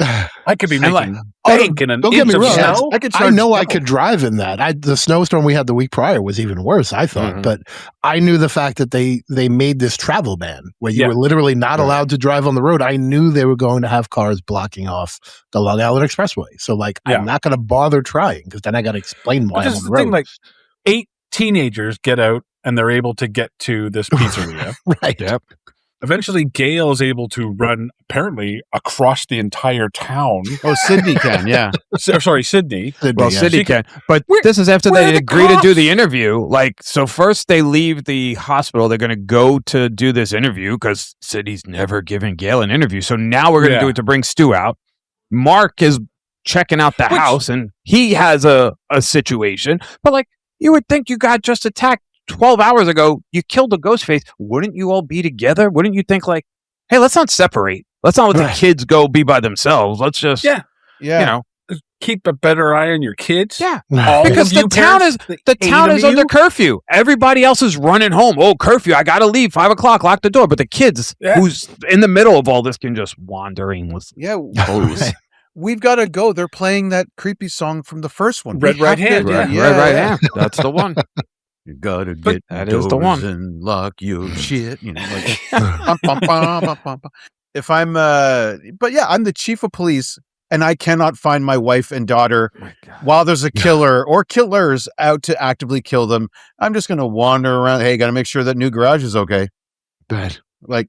No, like he should be glued to one of their hips or all of their hips, basically. Again, put him in the panic room. Jesus Christ, you have one. And so like this is a bean for me now that I know the bean game. Syndey and Gale are with Ethan Embry's character. That means the one attacking Mark is the chick, and he can't hold his own against the chick. Come on now, Ghostface powers. That's what I'm saying, though. Like the one in the garage that cuts him up and is dragging him around by his feet. One of the killers in 2 was Billy Loomis's mom. It was Laurie Metcalf. Laurie Metcalf. She was throwing people all the way around. I know, but I didn't know the bean game then, so I have to go with the bean now. That super strength negro was like a 90-pound chick. I get it. Like 4. Anna Camp's been working this out. guy is the chief of police getting beat up by Anna Camp. Well, she does say she was doing Pilates. She said she did. She did. She worked. You're right. She did the Pilates. Right. You put on the Ghostface mask, man. You get superpowers. You get super strength. You get super speed. You can teleport. To be fair, you can walk silently and Doc Martens, apparently. To be fair, she does use a pretty good technique by using all the curtain, not the drop cloth, but the drop cloth and plastics to disable him. Right. Like if it was just a straight up Mortal Kombat like it was the last time, he's going to kick her ass like he did the other kid. Like, I mean, granted, it was a knockdown, drag him out. Now, the fact that he survives all that bloodletting until the end of the movie. I said that to Gaspar too, and he's like, that's possible. I'm like, no, that's a bean. That's a bean. Yeah. That's a bean. Huge. So, there's McBean. So much to talk about. But I was going to give them We've been doing this an hour and 15 minutes. That's fine. We haven't even hit the bar fight. Like, the bar battle. Like, that's what's coming. But I got to talk about the interview because, okay, you want to draw out the killer. Okay, so you go to the TV station, and he says, oh, we're going to go all over the affiliates in Indiana, which are 2, maybe 3 stations? Yeah, well, it's Indiana. First off, who's watching TV? Who's watching broadcast TV in 2026? Right. If this was a real reporter, he should have been on fucking social media. He should be live streaming on YouTube. Right. Yeah. But no. Oh, but just make sure everyone's watching Channel 5. NBC. All right, Derek. I'm gonna try it. I'll try and defend. Okay, here we go. The great defender. Look at everyone in that scene. They are our age or older. Sure. They are not online. Sure. They know that Stu Macher from the 90s who got hit with a TV is watching TV. There are 4 people in that scene. There's Gale, Syndey, And the Mark and Swithers. reporter, and the tech. Okay? Right. 3 of those people are in the business. And are our age. They should know that TV's a dying medium. But they're our they know. age. You know, just saying. I know it's a dying medium. That's the whole Yeah, thing I'm sitting yeah. there going, why are The you weirdest thing screaming? about it's that true. scene too is they're so sure Ghostface is going to call because of, like, they're on TV. Yeah. Ghostface is going to call, and then Ghostface doesn't call, and Mark Consuelos is pissed. He's like, They're- "I thought you said he was going to That's call, why Gale," I and I'm thought like, he was a killer. "Right." I thought he was a killer because he knows Sydney's in town and he wants his big news break. Yeah. Right? Because we Yeah. had that thing a couple of years ago where there were some reporters that set fires and they were first on scene because they got the scoop. And They that's got how the they scoop. wanted to Mhm. boost their career. That's a real thing that happened. It happened. Yep. That's why I thought he was the killer because it makes sense. But Right. then I realized this movie doesn't want to do Doesn't that. make So- sense. Doesn't want to make No, sense. so you are right, Derek. The tech should have said, or someone should have piped up and said, "Oh, and we're on our .com, or we're also Yeah, broadcasting we're on the .com or we're on something. YouTube as well. Like we're broadcasting live all the Okay, you're affiliates, on YouTube. 3 affiliates in Indiana. Yeah. Okay. Right. Yeah, Wake and you know who's watching the news broadcast? Not Stu. The kids in the bar had it on, and they're like, "Tatum, there's your mom." Well, they found out via social media. Yeah, I guess. Like, Right? oh, 'Cause your of the- mom's the- going your to talk mom's. to Gale. Turn it on. Click. Oh, right. I'm just surprised that these Gen Zs knew how to use a remote control for a TV. The whole Yeah. Hey, thing. Alexa, I mean, turn it's on the so TV. thinly Yeah, put exactly. together. It's so thin. Alexa, come on. Alexa's being a bitch. Oh, the remote. Okay, never mind. So let's go to the bar. So the kids, these 6 or 7 or 8 kids, go to the bar. Yeah. No problems whatsoever getting there. None. Mm. And this is where Mindy starts pointing fingers at who could be the killer. She points to the boyfriend. She points to the creepy guy. Chloe seems to get off pretty easy. She's like, well, you could. Meh. Yeah, right. Right. It's not you. So Chloe gets left off. The nice easy. girl. Yeah, Yeah. everyone loves the nice girl, or whatever. And the boyfriend is apparently now the police are looking into the deep fakes to see if they are actually deep fakes. Mhm. And that's apparently taken them days to figure out. Right. The boyfriend is doing his own research. And he's got the thing, blah, blah, blah. Because he's going through, or what did they say? Oh, he's a teenager. Of course he knows how to use computers. Yeah. Right. Of course. Yeah, I like the movie does Really? get conveniently ageist. All you know. Yeah. It's like, well, my son's good with computers. We'll just have him hack into NORAD. Well, and that was Um, sort of the one thing. Like, anytime they had a plot hole that you might look at, they just tried to, like, patch it up with, like, spit and gum. Oh, he would know. Yeah, yeah. But, like, at that point, Stu calls Gale and Syndey at Yeah. the station and says, "Hey, your kid's at the bar." And, like, Syndey has no idea where the kid is. Why would the kid be at the bar? Like, and she's shocked and then goes to get to the kid and can't find a car. Like, Well, no, she leaves her keys upstairs. Upstairs, And instead the of car- taking 2 minutes to go back upstairs, she goes, I'm going to run just run. across. Right. Yeah. I mean, Far that easier to was run what across was that. fucking unbelievable. or just that- use her phone. Hey, Gale, could you go to Gale, the window, Gale. punch a hole through it, and throw down my keys? Yeah, bring the keys to your car or the van or whatever so we can go and rescue everybody. Instead, I'm going to run off and, like, leave Gale behind, too, who's also pissed. Like, walks out. Where'd you go?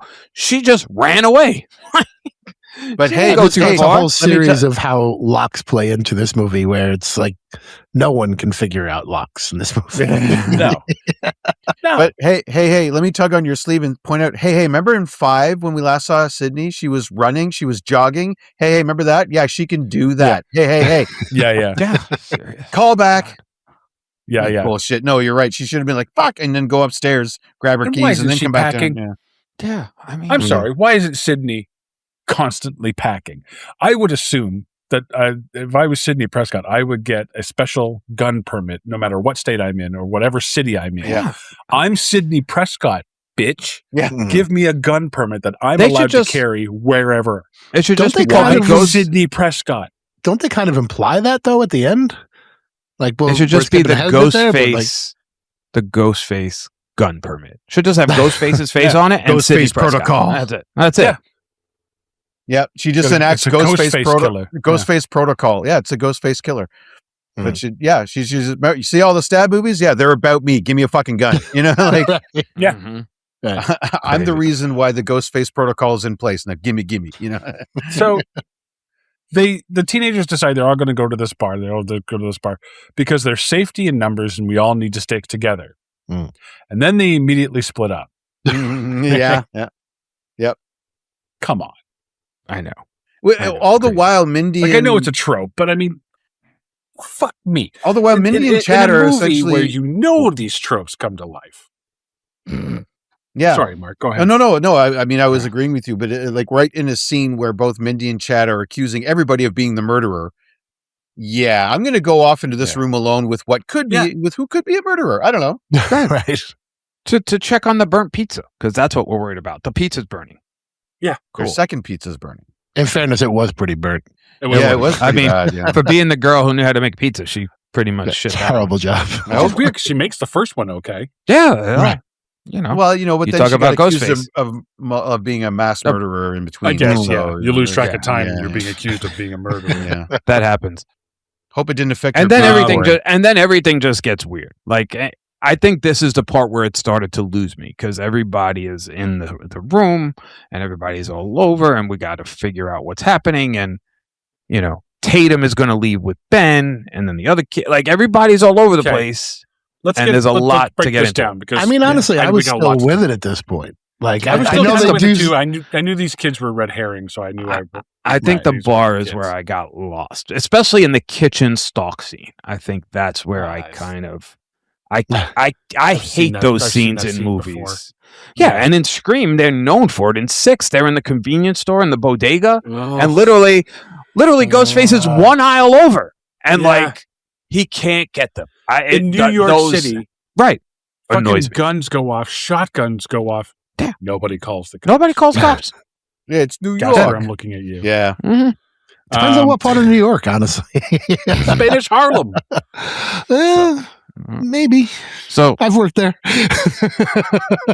Yeah, you know what? If during that kitchen scene, if Ghostface had taken the mask off and it was a raptor underneath, I wouldn't have been surprised at that point. Yeah, no, you know what? I would have felt better about it then, at least, because the Raptors did a better job of stalking the people than Ghostface do. Yeah. I got to talk about Ben and Tatum in the car because they get into the van.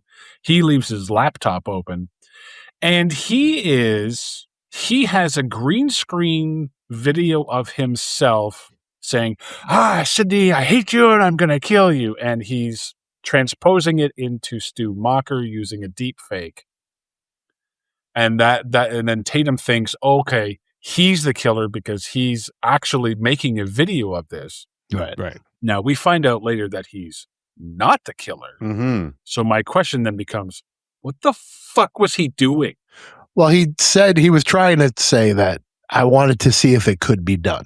I understand that. So, but you don't angrily say, Syndey, I'm going to fucking kill you. You go, testing, I'm Stu Macher. Does he it wanted to sound be like in Stu character. He was trying to be in character. I mean, again, I gave him that one. I agree with you. went It too was far. just like you're force feeding this down my throat. But like I get what that you're was trying done to do. just to fake out the audience. it was. Right.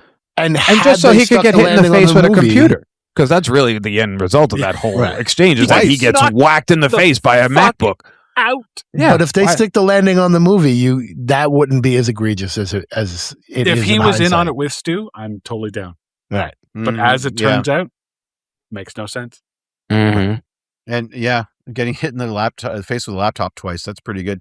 And I must say that you talk about superhuman strength. The Evans women are super strong. I mean, we saw Syndey in tight quarters just sort of poke at a knife and just bend it with an aluminum bat. Right. And she's not even hitting it. It's like tink, tink, like just complete. Like it was rubber. She's got more power. She's got more but- powers than Wonderman at that point. Yeah. Like Yeah, she well, at literally this has point, better strength so than Wonderman. far, right? Yeah. And then the daughter from out of nowhere. Oh, the laptop to the face. Oh, and again. Oh my God. It's just Why is the referee allowing it? yeah, exactly. Oh, he is out. Someone call the match. And then she gets out of the Someone car stop the damn match. Yeah. and starts running from Ghostface. Cool. Yeah, and then While there's a, she actually runs out into the middle of the street, and she does what I called the now I know what you did last summer moment, where she stops in the middle of the street, puts her arms out like Jennifer Love Hewitt, just start screaming around. I was waiting for her to say, "What are you waiting for?" I always hate that scene too, because you fucking live in the town. How do you not know where to go? Why am I stopping in the middle of the street? Right. Just go, like leave. It's one thing if you're in a new neighborhood and you're like kind of lost, like, you know, in some of the Hills Have Eyes or some of those scenes where you're like, you're in a town, you don't know where you are. The one thing, you fucking live there. You should know where to go. I mean, all your friends are in the bar 10 feet away. So. Yes. Well, Yeah, why did you go back to them? yeah. Well, let's go back to the Oh well, we gotta get into the bar. The bar. We gotta kills. get into I the mean, bar because they kill Chloe in the kitchen. Blah, who cares? She was a nothing burger anyway. Yeah. And her death sucked, by the way. Yeah. Like he just I don't takes even her. remember and her death. He throws her on the counter. Throws her on the slams her bar. head to the counter, and then runs her down like a cowboy in a western Yes. into the glasses. And when she lands, there's this large piece of glass sticking out in of her her neck, neck. and it's Oh, like yeah. that was a pretty lucky shot. You had- You know? Yeah, why didn't her head not end up in the pizza oven? Right, way Right. better kill. Way better. But yeah, like, You know? Not Final Destination. I remember in drama class, I asked for the old timey run me down the, where we're doing like fake action. So we set up some old pop cans and then they ran me down the table and under the crash mat. And I'm like, really? Her death's going to be like my shitty high school drama class? Like, this is bad. This is so bad. I mean, it was shitty then when I did it. It's shitty now. This isn't a spaghetti Western. But they're not done with the cheesiness because the other kid, the creepy kid, has been stabbed, but he's still alive. Right, and he's crawling next to her dead body on the ground, and like, Yeah, because they were in love. They were in love. unrequited love. For 30 Doesn't seconds. Ghostface jump on him or and then pick him up first? Like, there's a Literally whole weird picks him up exchange. like he's Thor. Right. Yeah. Like Ghostface is Thor. Just picks him up. You want to And- talk about magic beans? Yeah, head pikes him. I'll put that in. Head pikes him on a beer tap, and I'm like, "Don't do it! Don't." Oh, do they it. did it. They did it. Don't They do did it. it. And then the head tilts down, and then you see beer come out, which then changes to blood. Right. Yeah. I mean, come on. Now I know anatomy. Best kill of the movie, though. I know anatomy. That's not really possible. No, but it spoiler looked alert. cool as hell. And I know beer, Now- and that's a waste of beer. That's it. It is. But maybe okay, if he had gone from under the chin, that would work because this is soft enough. But he goes through the back of the head Right. and Yeah. pushes him down so far that the tap literally goes through the base of the skull, so it could hit the mouth. So when the head tilts, and really, I looked because I paid attention. The tap didn't pull far enough to really turn on. Wow. That was you're right. you It had pulled to forward suspend enough some for it to disbelief. see Yeah, it, but- there was not enough for me to get a beer out of that. I had gonna to. put that down I'm as giving a that a magic bean. bean, too. You know I'm what? giving that a fucking bean. Yeah, that's a bean. Exactly. First of all, okay, you gentlemen look like sturdy gentlemen. Try and take 160 pounds he was for the this kid. tallest kid. I mean, if any of those kids were pushing 200, I mean, Chad obviously because he was built. Yeah. but Okay, if anything, so I'm he giving was him. pushing 200. I'm giving him $1.60, right? Mhm. Yeah, at least. Yeah. Okay. Arms out. So at arm's length, pick up 160 pounds and see what you can do.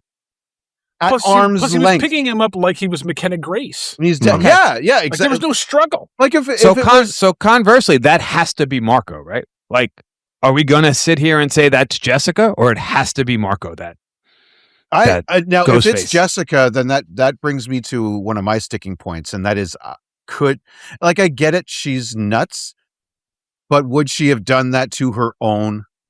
No, that was her kid. Yeah.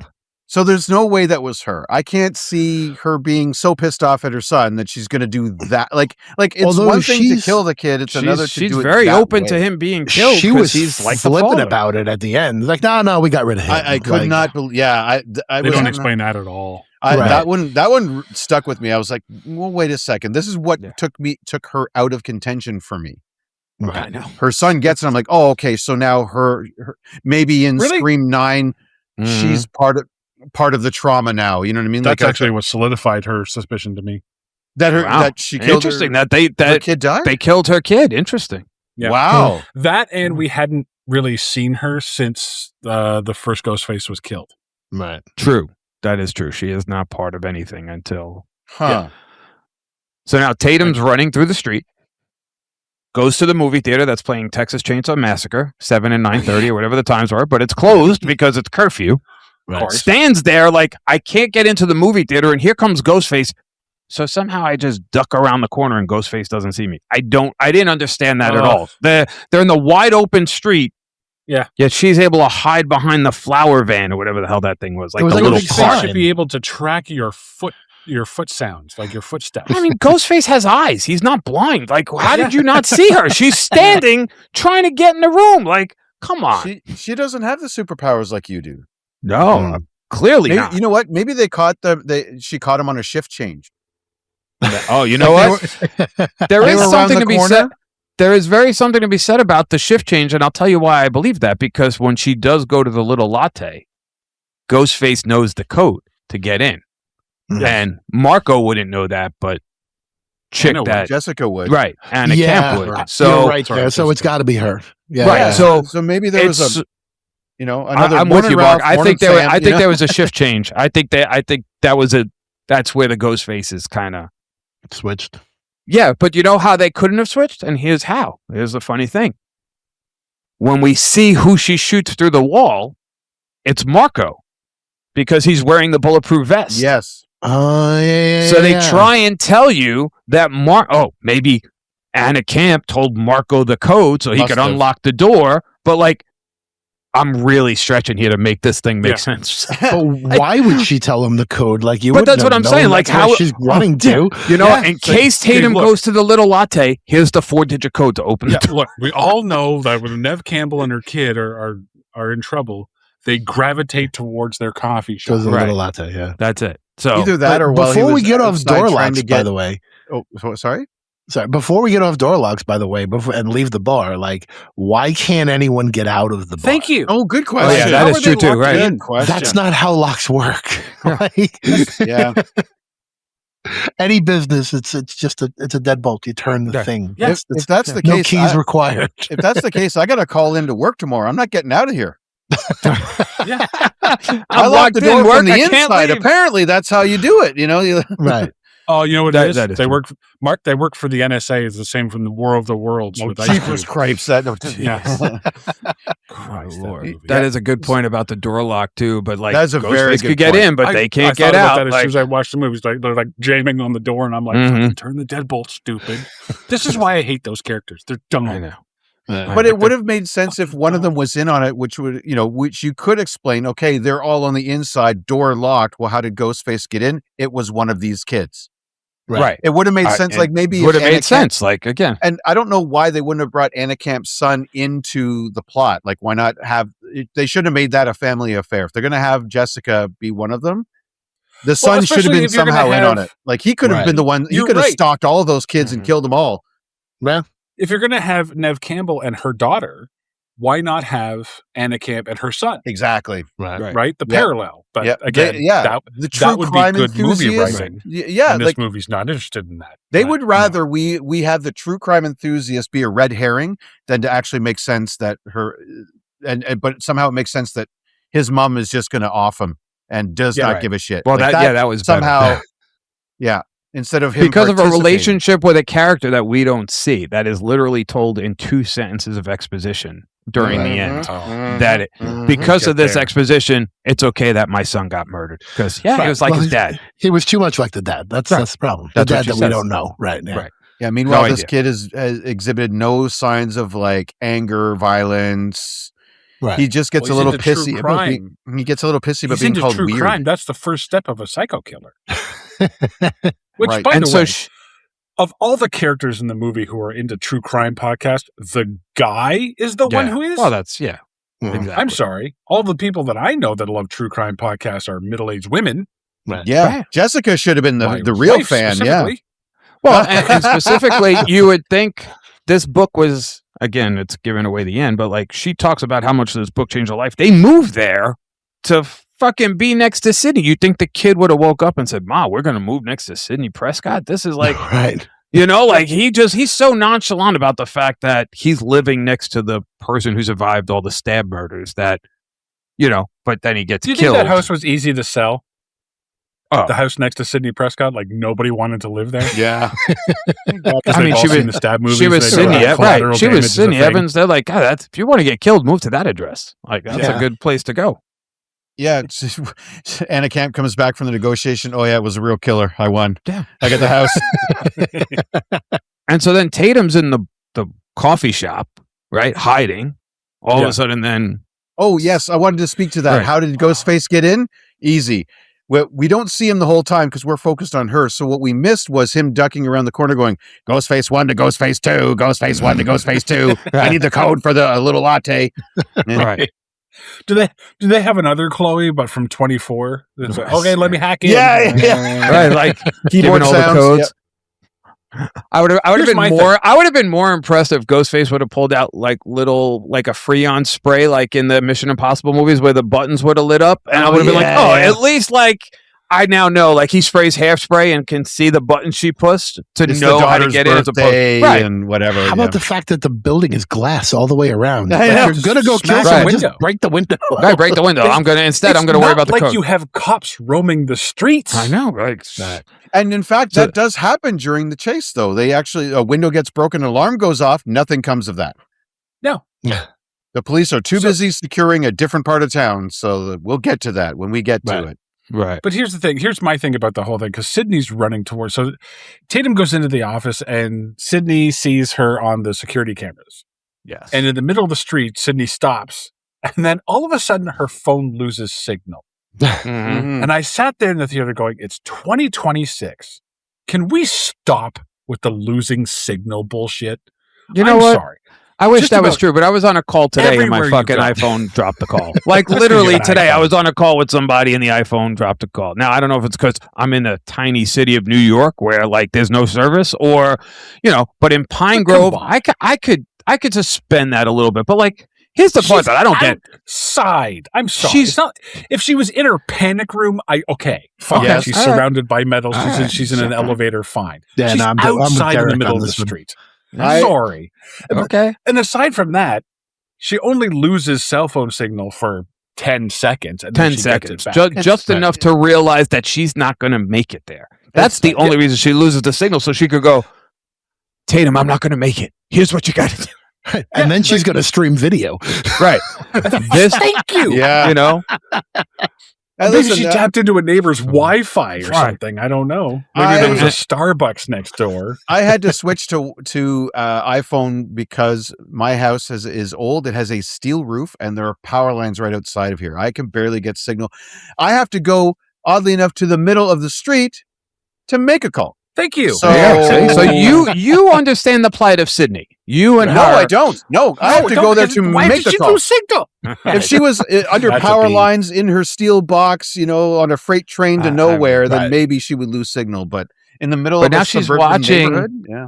She's watching Ghostface on one camera and Tatum on the other camera. Tatum, who has been able to Yes. barricade herself in so well that Ghostface can't get in. Yeah. Just in enough time to let her get the gun out Open of the safe and get the get the Right. Desert Eagle pistol Right. that she has in the The Holy giant cannon. Right. fucking And Tatum, who clearly Hellboy goes, fucking. I don't know how to use a gun. And she goes, don't worry, I'm going to walk you through this. Not in like, we're in a panic. This guy's trying to kill you, but I'm going to walk you through this. Okay, here we go. Put the gun, hit the safety. The little switch. Thank you. Okay, Oh right? God, thank you. I have to The- if I have to deal with another. The Right. safety's on. The bullshit safety's scene on. in the Right. movie. So at least we got that out of the way. yes. Safety's So on. what- Right. what Okay. you What wanna do I do- do, Mom? Yeah. Oh, he's at the door. No, wait. He's moving away. Hold on. Okay. Shoot by the calendar. Shoot What? the calendar. Shoot the calendar. How good are you that you can tell where he is based on the inside room to the outside? There's no way you That's could a get. bean. Well, that's Magic her. beans. That bean. I will give her that one. It's her office. Okay. No. Yeah, but you're lining But up the this outside, shot like over you, a yeah, camera. over a camera. It's one angle. Over a camera in a stressful situation where your daughter's in danger. I don't buy it. I you know don't what? buy it either. And she blows him away. Now, okay, Right. that's the part. Okay, Wrecks him. I would believe that Additional beam. I would believe that Syndey could set up the shot. But I'm not saying that she would have that dead shot accuracy. I'm saying that a few bullets through the wall would make anyone second guess, right? So if they even gets close, maybe he's going to back off. That might be what Syndey is thinking. But no, she's friggin' like Deadpool, mugging for the camera and shooting a guy. Like she might as well be doing that. She's no scoping it. Like she's a blind. This kid could close her eyes and shoot randomly and still hit the fucking Ghostface. Well, she's bullseye. Who survives? Right. Of course, Who we survives? find out actually later that he does. We find out later because he didn't shoot him in the head. Now, as she's walking out of the room, Syndey says, Tatum, shoot him in the head. Always shoot him in the head. Tatum, shoot him in the head. Make sure you Ever shoot him in seen the head. Zombieland? Right. Yep. Okay. And Zombieland doesn't exist in this room. And again, Opens you're the door as barricaded Tatum- in the room. Why are we leaving the Why are room? we leaving? Yeah. Why not wait till Call mom the gets there? cops. Yep. Wait till mom gets there. Did we They learn don't- nothing right. from the safe room? Here's the thing: she's video chatting with her mom. Call the cops. Right. Call Yeah. the cops. Yeah. Absolutely. So she walks out of the room and says, Ma, I think I got him. As Ghostface pops up, guns out, and now, Yeah. cool. Good job, kid. Yeah. Yeah. So now Yeah. we're back on. I think this is where the window She gets breaks and the captured. alarm goes off, right? Right. But doesn't matter. Nothing comes of it. Yeah. Right. So Tatum gets captured, and they tell Syndey, we're going to go back to where it all began. I'm like, oh, God, they have to go back to Woodsboro. Oh, no. Yeah. No, they say, oh, we are where the heart is. And I'm like, oh, at the home. Okay. Like, that's cheesy. Yeah. Well, they burned down yeah. Woodsboro, so Yeah, that's true. So they find Tatum tied up in a chair, just like the opening scene with Drew Barrymore and her boyfriend in the first movie, because, hang on, because Kevin Williamson wrote because Oh, I get it. I get it. Oh, very cute. this. and That in and of itself, Derek, was very cute. thank you. So Joe McHale gets brought out. He's wrapped up in the plastic, still alive, bleeding Right. Yeah. like a stuck pig. Of all the people, Like Ric Flair in a title match. Right, because yeah, Abdullah the Did we Butcher. did we say that Syndey gets the call and it says, where are you? And says, oh, where the heart is, meaning at the Yes. home. Yeah. So she runs home. Boom. Runs Okay. fairly quickly, too. Yeah, She quick. can't get across town. Quick. She but couldn't get apparently to the she little was latte, right but next got door. home quick. Quick. Maybe she got an Uber, the one Uber that was breaking curfew. Mm. Or she found one of those There's no segways. cops. She So- found a And again, Segway. She's like, on the way home, doesn't call the cops. Nope. No, but she did leave a message for Mark. And then when Mark doesn't answer, she just kind of lets it, okay. Right. And not concerned at all that Mark hasn't called at all through any of this. Yeah. Like, that Somewhere time along again. the line. By the way, where's Gale? she's still Well, back she's at the stuck at TV the station TV going, station. hey. Right. Yeah, she is at the TV station. Why? Maybe Mark Yeah. Consuelos and her were getting along. I don't know. Because the Reported to script didn't reported. say she comes to the house. Yeah, no, that's it. I would have felt better about it if Gale would have came rolling up and like picked her up and drove her home, and then like Yeah. it's Gale and Syndey and everybody events. Oh, no, we can't do that because Can't do that. It's got to be the daughter. Right. Be the daughter in this one, right? Got to So- fill that arc. So Syndey goes home and gets the phone call from the Ghostface, and Ghostface is clearly Meet me outside. meet me outside. Turn down the and gun. She throws down the gun, but she's got one tucked in her back because she's We're- packing. We're gonna Right. go So how it that's the starts, thing. Doesn't that kind of imply that she does have a? If she doesn't have a carry permit, she carries a gun. Because where does that gun come Sidney from? Prescott, I would do, yeah. Yeah. So like, I would carry guns. I would carry knives. I would carry tasers. Pepper Yes, but spray. she I would didn't. carry She didn't use them at any point against Right. any of the ghosts until this right here well, at the that's- end. So every gun owner knows it's I only don't for think extreme she ever emergencies. She doesn't get attacked by Ghostface except for in the house. She fires. She That opens is true. fires at the high school. At the high school, she does open fire That's too true. with her Yeah. gun. She So she realizes goes can't home hit them, outside. Tatum is tied up. So maybe the permit says she can only shoot at a guy in a ghost face Right. mask. Maybe Oh, that's the Ghostface protocol, right? That's Right. legally. Right. Yeah. They bring the husband So- out who's not dead, which is amazing to me. That's what I said to Gaspar Yeah. too. I'm like, this guy's been bleeding for hours. Like But all of again, us, like, willing to suspend belief on that. oh, really? Yeah, Because the plastic kept him alive because he's wrapped in the drop claws. All of a sudden, it Horror movie stopped the stuff. bleeding. It's a greenhouse effect, is it? That's it. Like I had a hard time with that. I'm like, this guy should have been dead. But okay, whatever. We'll still let this go. Doctor, By the way, still on board with this movie up until this point. Dr. Man I'm in his still like, 40s. wow. pretty good. Yeah. I mean, I'm kind of out, but like, you could have won me back with the ending because it's just like I ate a lot of beans at this point. I'm pretty full Yeah. from all the beans I've eaten to get to Yeah. this Yeah. moment where at least I could I'm have a feeling the payoff. farts coming on. Yeah, like, But I was confident rough. we were getting the payoff of that. It was See, going and to be that Stu. was my thing too. Like I was almost out, but I thought, okay, I know Anna Camp is one of the killers. I don't know who the other one is. I hope it's Stu. I really wanted But- that Stu. I wanted Stu. See, Yeah. I But, didn't like, if know it's not Stu, I'm going to be pissed. Anna Camp was kind of like a late thing, but when I saw Marco unmask first, I'm like, it's gonna be Stu. I Right. thought Marco Yes. was gonna get me to Stu, and I Yeah. was like, this is it. Yeah. All right, I'm in. That makes Cool. sense. It made Right. sense. Yeah, And that then when the he other was telling Ghostface the comes. truth. Yeah, that he Right. he Yeah. did Yeah. actually know Met him back in the he asylum. did know him, and Right. he met him at the asylum, and the other guy and him were friends. Like all of it would have played out perfectly, They and I would have been fanboy like, out. cool. You know. I would have Maybe been they- in on it. Cool. Yeah, I mean, think of how cool that would have been if those two at the asylum were the reason why Stu gets his memory back and actually starts remembering that he wanted to kill Syndey. Right. Yeah. Mm-hmm. That could have been a thing. Sure. Yeah, So- but no. Sorry, I'm stuck on the idea of like, Doctor. We got a man in his 40s, several stab wounds to the chest, but don't worry, we saran wrapped him. He'll be fine. Mhm. He'll be fine. We threw a towel over him. It was okay. You know. So this is where we get the reveal. Marco, the orderly, Ethan Embry, reveals himself as the first Ghostface. And he says, oh, I used to work for Google security, so I'm really good with AI deepfakes. Right. Okay. Why? Yeah. What? Huh? How does knowing how to do deepfakes help you with Google security? Zero. And mean, how Well, did you that's- go from that's being why it Google security to orderly at An psych orderly hospital? he got laid off, I thought he said. Oh, okay. Too thought many he got laid deepfakes. Too many Yeah, so it's deepfakes. like, yeah, That's what probably you know. making too many deepfakes. Well, did this all of a And sudden also at become this AI point- took my job? Like what the? You know?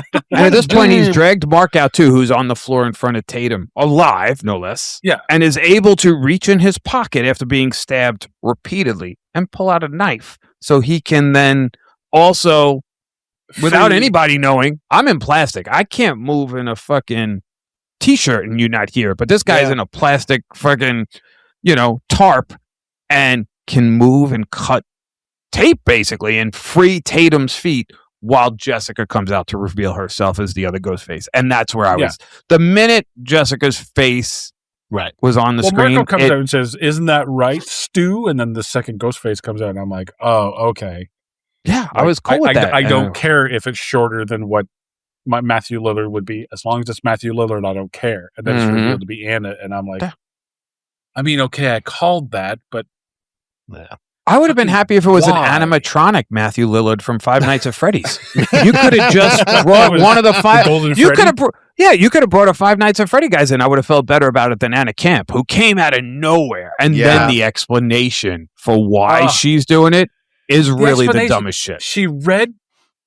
She read Sydney. Now, you check my math on this. She read Sydney's book, and that gave her the confidence to kill her abusive husband. Mm-hmm. But because Syndey didn't go to New York to help Gale and those people in New York, she believes that Syndey should always suffer when there's a Ghostface killer involved. She should always be involved. Therefore, she was let down. Therefore, she got the house next to her so she could gain her friendship and eventually come out as a Ghostface killer. Really? That is- But that is the she explanation. But she also realized that she was going crazy, so she checked herself into the insane asylum where she met Ethan Embry and the killer that was the third Ghostface. This is where they fell in love and they, or at least got together or whatever, Right. Right. and then decided, and then she got out. and then they coordinated this whole attack, and they did the deep fakes and whatever. Oh, we forgot about all the deep fakes of the all the past cast members. Right. Yeah, in the house. Yes, Yes. Matthew Lillard And Scott Foley and Laurie Scott Metcalf. Foley. Yep. Right. And she would have got away with it too if it wasn't for these meddling kids. Yeah. And they I'll tell passed you the something, magic beans. when Ethan Embry took off his mask, and I'm like, Old Man Johnson. That's what it felt like. It literally was literally the creepy felt like janitor. It didn't even realize to me like who he was at first. I had to do a double take, and I'm like, who the fuck? Oh. Yeah, I'm thinking It's like a triple take. I'm thinking Orderly. No offense to Orderlies, but it is the closest thing this movie gets to. It's the creepy old janitor. Like that's. I mean, yeah, but you're right. I was totally caught off guard. I was like, huh? Oh, the guy, the guy And from then the it asylum. gets- Oh, and here comes Stu. Yeah, Here comes right. Anna Camp. Oh, What the yeah, fuck? okay. What? How? And then it's Her weird kid? that, like- why? You know? And then it's weird that Anna Camp is like, don't worry, Syndey, I'm going to make Tatum a final girl because she'll fill in where you messed up. And I'm like, wait, what? Huh? This What whole does this thing got to is do with so anything? bizarre. Why, like, leave the kid alone. Kid's having a hard enough day. Like, Unreal. These are the hoops you have to jump through in order to get to a killer that we wouldn't suspect in your movie about Syndey. Like, I'm sorry. Like the Stu maybe coming back thing had me throughout the entire movie. When it was revealed to be Anna Camp, I'm like, well, that's the neighbor.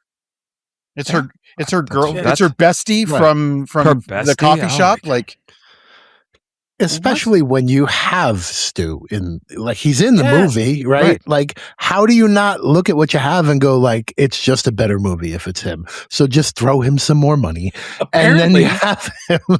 Apparently, there was a cut where Stu Macher was a killer. okay. And for whatever reason, I don't know if it was test audiences or whatever, This is like or the- the studio just decided, nope. this is like the Donner Superman 2 or like the Snyder cut of Justice League. Like, Yeah.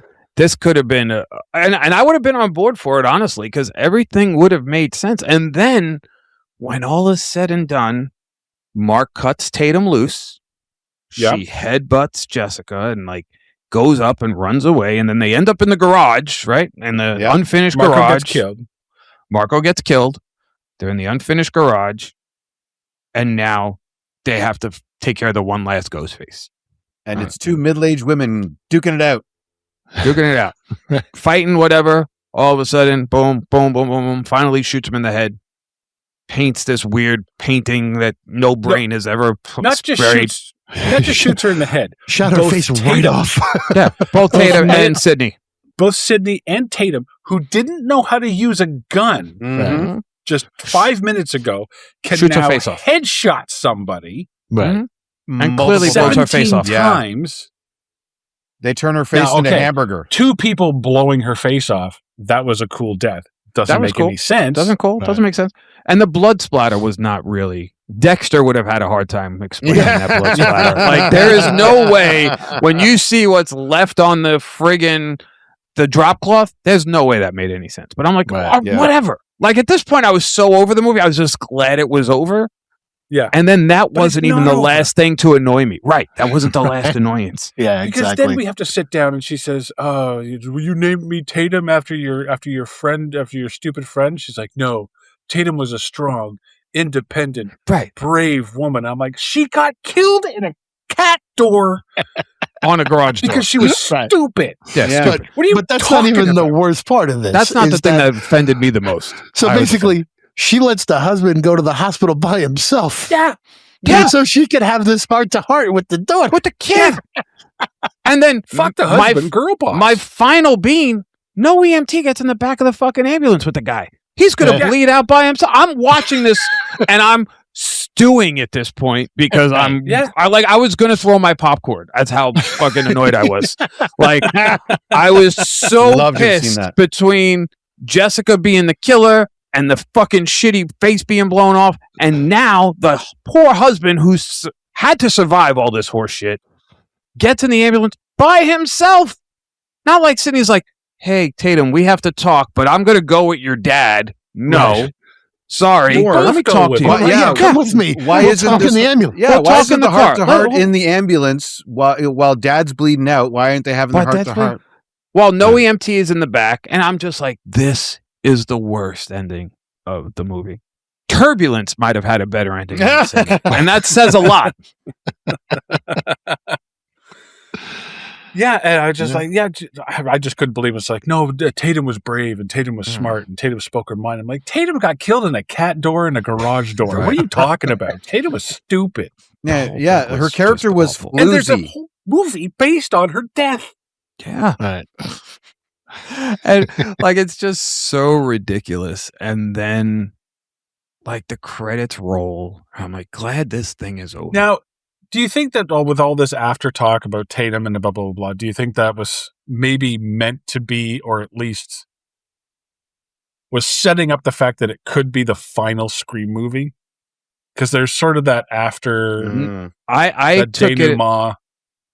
It's to not me, going I to thought they because were it had a taking it record up that opening they would weekend, just but- yeah, but to me, I took it like this is them setting up if they won't pay for Nev Campbell to come back.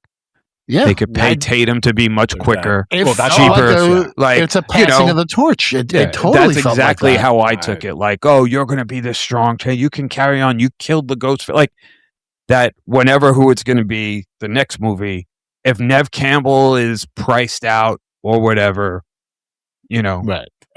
cool. I'm gonna. You know what, Kevin? You're right. Here's what I'm gonna call right now. Okay, we know that maybe there's a Scream 9. Scream 9. Scream goes 8. to college. Sorry, Scream 8. They did that. That was 2. Let me finish. Scream goes to college again. So we back to school. We now have Meta. We have Rodney Dangerfield. We have Tatum, right? Because she's in high school. So to separate her from her mom, Tatum goes to college. Maybe we get a Nev Campbell phone call. We get a, she's in a comfy chair. Right. Hey, sweetie, how you doing? Everything's fine. Don't get killed by, Right. Your dad and I, because he's still almost dead, are going to fly to the Poconos. So we will be unable to swing in and save your ass. So don't get killed while we're gone. So does Tatum fall in love with Jerry O'Connell's kid? Probably. Oh, that'd be cool. But you know what? If the killer of that movie is the director of the play because he's pissed off that she fucked up. Yes, there you go. could be it. He's the killer. It could be the director. The director and Gale Weathers should be the killer ones because really, like, she's the only guy that's never had a chance to be the killer. Like, at some point, they're going to write that. They got thrown around. Which, by the way, Gale shows up at the end. She's like, "Oh, did you kill them? Okay, cool, cool. All Mindy, right, good job. you take over." Like, fuck Mindy.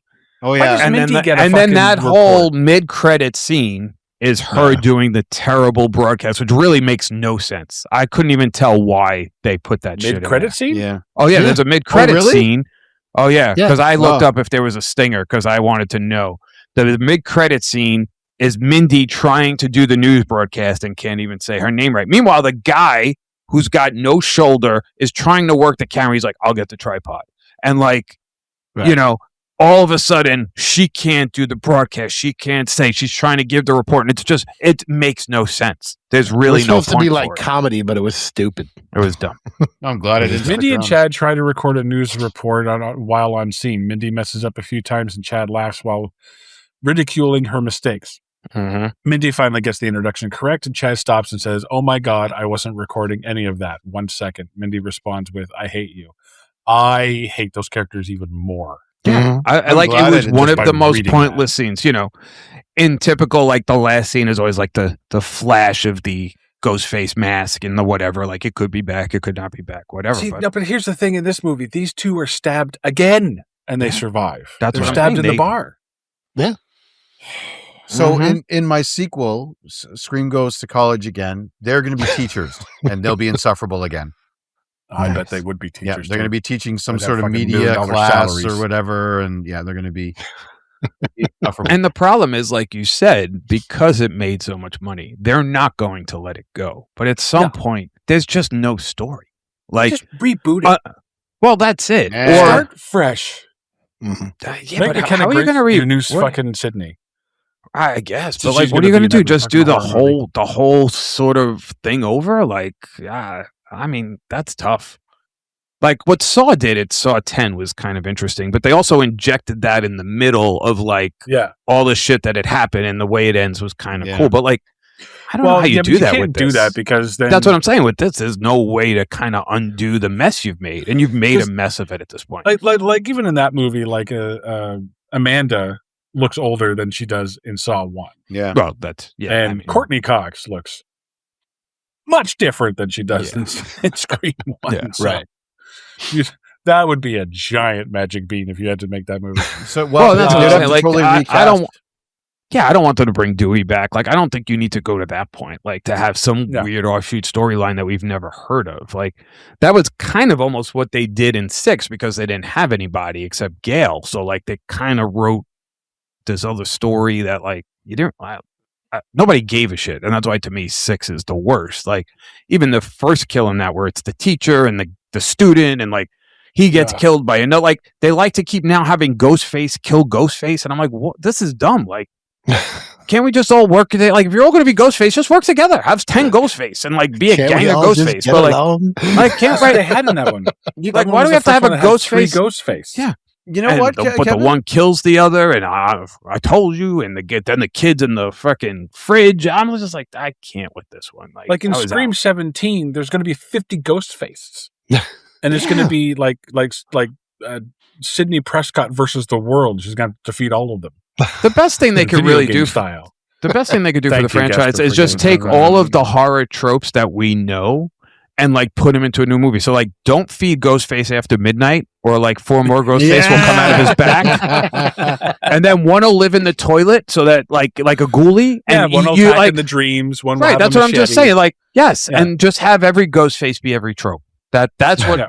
Then I would be in. One goes home. So your first kill is Ghostface kills Jason and takes over Camp Crystal Lake, and perfect. Or he just walks up. They just walk up and hands him a mask. So Jason is now a Ghostface. Here, let's trade in that dusty old all the other killers. He recruits all the other killers. Goes to see Michael Myers, gives him a Ghostface. Yeah. There's a 3 feet Ghostface doll that's possessed by a killer. That's like right. a little Chucky. Let's Ghostface. Yeah. Like, let's just put A them wee all little out leprechaun there. Ghostface killer. You know, like Bride of Ghostface, and then Seed of Ghostface. Bride of I Ghostface. want to. Then there's I a want giant Seed of- Godzilla Ghostface, a Godzilla with a Ghostface mask on. And then a Mecha Ghostface, where it's the Mecha robot Ghostface. version. Yeah. Like, I mean, let's just take everything that we know in movies and a just. pair of pants with just a Ghostface mask on the Ghostface pants. If they do a Slacks Slacks Ghostface where the crotch is just the Oh, mouth that's man. screaming, I'm in.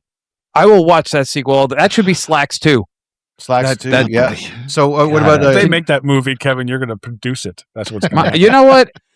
Call me. Slacks 2 person. Whoever There made you Slacks, go. I know it's a Canadian. We'll get you that grant again. I'll throw a couple of bucks in. Let's make the Go sequel. down to Georgia, get Malt- the Peach Grant. Yep. go back to Quebec, film at a closing mall like Yeah, all there you are. go. Yeah. I mean, just let's go. Like Slacks 2, You fuck can now pay Jordache. for it. Like, I want it to be like a cool, like, fuck Jordache is the subheadline, or Eat It Levi's. Like, and that's it. And just let's go. Now, see, while you're doing that, I'll go work on the Slacks prequel, which takes place in the 70s. So we have some cool flared out jeans and bell bottoms, and or maybe in if the you're 80s doing when a they're Slacks bedazzled. too, you definitely got to make them bell bottoms. Well, they definitely. should be. Slacks universe. You know, Slacks-averse? I think Yeah. that's what we need. Slacks-averse. They go to the 80s where they're all bedazzled jeans that are, just killing with style. Right, and then like one of the pairs of jeans turns into cut off shorts, Daisy Dukes, and then There like it that's is. the end. It just like crushes the. I mean, this the early is 2000s. It's what are they? What are they? The Jorts? no the jorts. tights, the jites. jeggings. The tights that look the like jean-looking jeggings. tights. Jeggings. Yeah, Yes. there you go. I mean this stuff writes itself There you better go. than Scream 7 wrote itself. Now, getting back to this movie, I do Yeah, want to oh my say, god, a tangent on this show? yeah, What? really. Oh, sorry, sorry, people. It's okay. No, I love it. I just want to say one more thing before we go, though. That part of why the Anna Camp thing just bugged me so much is that I was buying into this idea that Stu was kind of creating his own little cult. He was the second fiddle in the first one, right? Like it was, Yes. yeah. So now he gets to be center stage. So this idea that he comes back, but also recruits help, like I can't do it on my own. I love that idea that he would have been in the asylum, and even if Anna Camp was part of the cult, like an enabler. Sure. Okay, Right. yeah, she joins the cult. The orderly does. Crazy kid next door does. And so the four of them, if it had been the four of them doing this, okay, now I'm in. But the fact that Well, the she's thing the was, leader, too- and it's nothing against her. It's just her. It's not against her being a her. It's the character is out of nowhere. The character's stupid. And the whole backstory and the entire reason why she's doing what she's doing is in a very, very quick, hurried speech that it was like faster, faster. And so you're like, whoa, information over. Hey, what? And she's dead. Well, and the interesting thing is because Derek said they record, like they filmed, or there's another ending or whatever. I wonder if they kind of just rushed this because they didn't know how to get there. Maybe they were going to go with Stu or something else that didn't work in whatever reasoning, because this ending feels very haphazard and just the logic behind it makes no sense. No sense at all. It sort of was. And that's the thing put up to with the Stu thing too, is like he says in the first movie that he'd always had a thing for Sid. Mm-hmm. He does say in the movie that he was attracted to Sid, but Billy got to her first. Yeah. Right. So it would make sense to me that he would wait all of this time for Syndey and then come after her. So that's why I wanted Stu Macher to be the killer. Yeah. Well, and it's funny that you bring that up because the AI, Stu says that in one of the video clips, but how the fuck would these people know that? They wouldn't. They read the book. Neither Jessica nor Marco would have any clue. Right. That he had a thing for her. Like, is that kind of stuff in the Stab movies or in her book? Who knows? Because I don't know, but like he says it back in Scream 1, right? When he's in Scream 1, but that's really Stu Macher, and like we get it. So does Syndey put that in her book? Is it to make it public knowledge? We don't know. Do you think? Let me put something out here for the table here. Do you think that part of the reason why they changed the ending to Anna Camp was so that way they could have that ending fight scene? Like the idea, Matthew Lillard's not the smallest guy in the world, so if he went pound for pound, blow for blow with Neve Campbell, and she overpowers him, it might be a little. Maybe, but two girls taking down a huge Matthew Lillard would be more impressive to me. Yeah, you're not wrong. I don't know that it matters. I'm just saying, I'm not saying. I'm saying, do you think it's possible that they really wanted that Syndey had the showdown with the killer, person to person, and it didn't make sense unless it was Anna Camp? But like Syndey's had a showdown with all the killers. That's what I was gonna say. She took down Billy Loomis and like Stu when they were Foley. there. Like like when it was a big burly guy, it never was a problem. So I don't know that should have been a reason. I don't think they're worried about making sense at all. Okay, well I appreciate that. I really appreciate that because I'm stretching to find an actual good reason why Jessica. I don't. There isn't. Rushing this ending for this character just like after like it's just if this was the Or Is It podcast, I would have called it Red Herring 7. That's just because that's all they want to do is just point you away from everyone who's actually involved. I mean, I could have even gotten on board if it was Joel McHale. Like if because how many times they're like, "Oh, I cut him. Oh, he didn't really cut me." But like, I might have even been more on board if Joel McHale would have been. When I saw that Joel McHale was her husband, I turned to my wife and went, "He is so dead. He's not making it through this." I mean, he's not. And I'm like, but he did. So, what if his name? By all the rules of horror movies, he should have been dead meat. Right. He should have been a dead meat. True. And the cops should have been dead meats too. Right. Or Stu's little brother that we didn't know about. He's Mark Mocker and he's coming back to get revenge. Well, that's true. Yeah. Let's get to it. Final thoughts and ratings. Start with Mark. Again, had me up until this weird reveal, which brought it down quite a few points. I was hovering around a 7-8. 7. Let's face it. But now I'm only I'm giving it 5 weirdly motivated neighbors out of 10. Okay. Gaspar? So I'm kind of right there with you. I would see this as a 7 if Stu is the killer. I think it's a nice way to wrap up the series and everyone gets to kind of take a bow with their little AI thing, and it plays into the whole fear of how AI deepfakes work, and it's a way more interesting ending, but they whiff, and like it was still entertaining up until the very end. So I will give it 5 really bad AI generated images. All right, Kevin. Wow. I don't even think it's a 5 to me. I gotta go lower because you know what? I have hopes for these slasher movies because there's not a whole lot. Like it's not supernatural, it's not whatever. You just kind of have to be clever with kills, and there was some clever kills, but when all's said and done, like when there's so many holes that in this thing that it's like Swiss cheese, and I just can't enjoy it. Like, I agree that any of these horror movies, you have to suspend disbelief and like kind of just take some premises as for what they are. But when it just doesn't make a whole lot of sense, like, I don't see myself watching this one again. And I like the Scream franchise. I've always thought it was a solid slasher film. So I'm going to give it 3.5 dead murder podcast teenagers on a bar tab. On a bar tab. 3.5. I knew someone was going to take it. I left it for Mark, and then Mark didn't go with it. So I wasn't going to leave it because, like, out of the whole movie, You have to take it. that's the one that's got to go. There you go. No, Scream. Scream is like Jurassic Park. I'll always go see it. This one, I've cut ties with Jurassic World, but after the last, It's funny because I feel about this movie how I felt about the last Jurassic World. Because exactly, it's the same feeling. Like, I want it to be so good, and then I'm so disappointed that I hate him. I hate everybody. Like, and I love Syndey Prescott. Syndey Prescott's a badass. She goes up right there, right with Ripley from Alien. Like, she is a badass female character who has always been badass throughout the things. To pass the torch because of a talk at the end of the movie to Tatum, I'm not excited about that at all. The reveal sucks. Our magic bean counter is 18.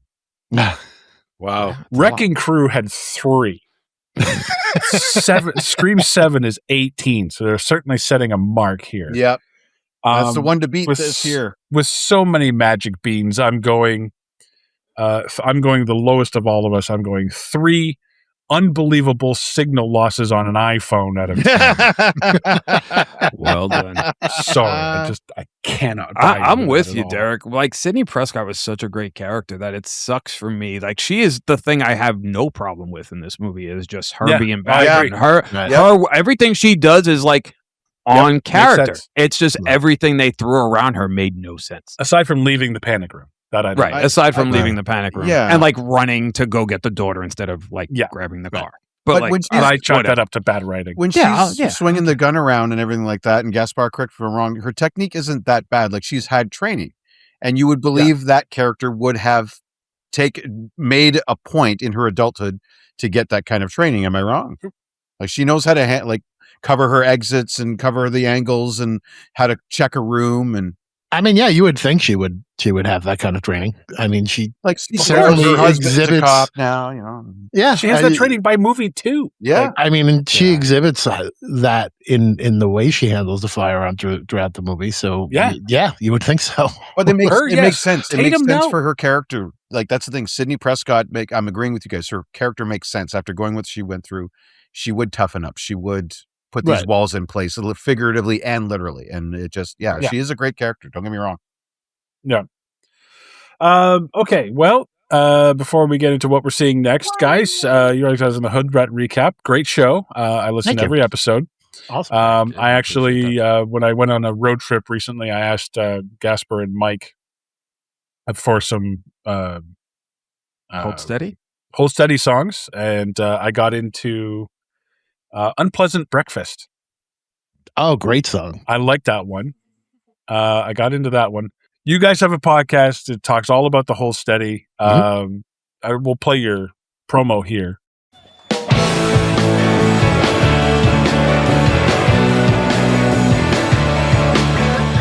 You ever hear a song and think, this rules, but I feel like I just walked into the middle of a conversation?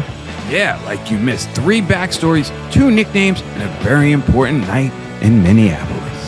That's the Hold Steady, and this is the Hoodrat Recap Podcast. We're a podcast where longtime fans break down the songs, the shows, the characters. And the moments that make you say, wow, that lyric just described my friend from 2007. But you don't have to know the band to listen. If you're deep in the unified scene, welcome home. If you've never heard the Hold Steady before, we'll catch you up. No homework, no gatekeeping. Come hang out with us, and we'll introduce you to the best community we have ever known, the unified scene. There's something here for everyone. Great rock songs, questionable decisions, and way too much thought put into all of it. We would love for you to be part of it. That's Kevin, that's Mike, and I'm Gaspar. And us guys, and all you guys and gals, we are all the Hoodrat Recap. So, it's the Hoodrat Recap. It's a podcast all about the band The Hold Steady. And more so, it's even about the scene around the Hold Steady, the people who go and see the band, who have become our friends, and they are dubbed the Unified Scene as a reference to a lyric. But it's a lot of fun. We invite you to come check us out, and you can find us at our website, which is thehoodratrecap.com. The next thing we're doing is that they just did a big show in London that they call The Weekender, and we're going to have someone from London and someone from the States review that show. So come join us. And that's the real interesting thing, too, is you guys have fans that come on and basically do show reports. Yeah. Scene reports, we call them. Scene reports, yeah. Of course. And then when you're done better listening branding than I can come up with. And then when you're done listening to the Hoodrat Recap, you should go listen to the Or Is It podcast, because I find myself tuning into the Or Is It podcast. And if you want to go back and listen to Slacks, definitely recommend that episode. I want Slacks to become your most listened to episode. So if anybody wants to do got a long way favor, to go to beat the other show that you're on, which is the Well Actually Tournament of Champions. So. That one was fun. That was fun. That was a lot of fun. But you know what? Guys, that was a game show. Well, for movie, that's true. Let's go. Come on, Slacks. But here's the thing, guys. This episode of Film Studies is episode 394. Oh, wow. So we're coming up on 400 episodes of Film Studies. So. Did we ruin your show too? Because this has been over 2 hours. Like, did we screw up your film study? Like, not at all. People are gonna be like, "This is like a full fucking semester." This one movie. Sometime in the summer, the Hoodrat phone will ring. So awesome. Count us in. Kev, don't worry about it. I have this. My theory about podcasts is that it's like radio, but you have a pause button. Yeah, fair. If I'm going on too long about something, go ahead and stop me. Maybe, hopefully, you'll come back later when you're ready to listen to me again. Or you know, what I mean? I agree. Yeah, because we tore this movie apart pretty well too. Like we literally like. I don't think we talked this long about Turbulence, and if you guys watch Turbulence, you'll probably have that wrapped up in like 32 seconds. We'll call you. But we talked about this movie longer than the actual movie. We kind of could have read the script and gotten through. we could have done, we could have done the 3 acts. You know, that should be one of your film studies. As we get the script for one of them, and we'll just all play the shitty characters, but like act it like it should be. Yeah, exactly. What's my motivation here? Because that's my motivation here. Like, why am I reading a book that makes me want to kill my kid because he's going to be like his dad to create a new final girl? Yeah, like, again, weirdly motivated neighbor. That's why I picked that. I'm still trying to figure this out, and I have to stop myself. It's lost on me. Well, when they go to college in the next one, I'm going to remind you, Mark, that you called it here first. Yes, you mark my word. Me, my words.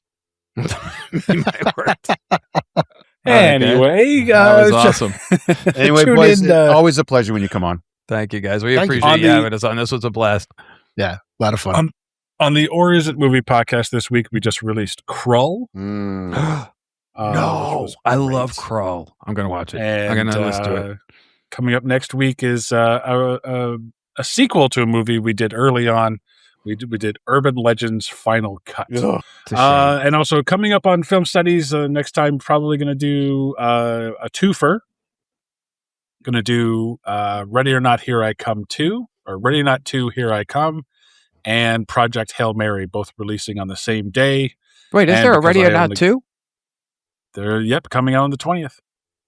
I don't know if it needs a sequel. No, I don't think so. No, the first one was really good. The first Ready or Not was really good. That's problematic. Yeah, but it's star-studded though.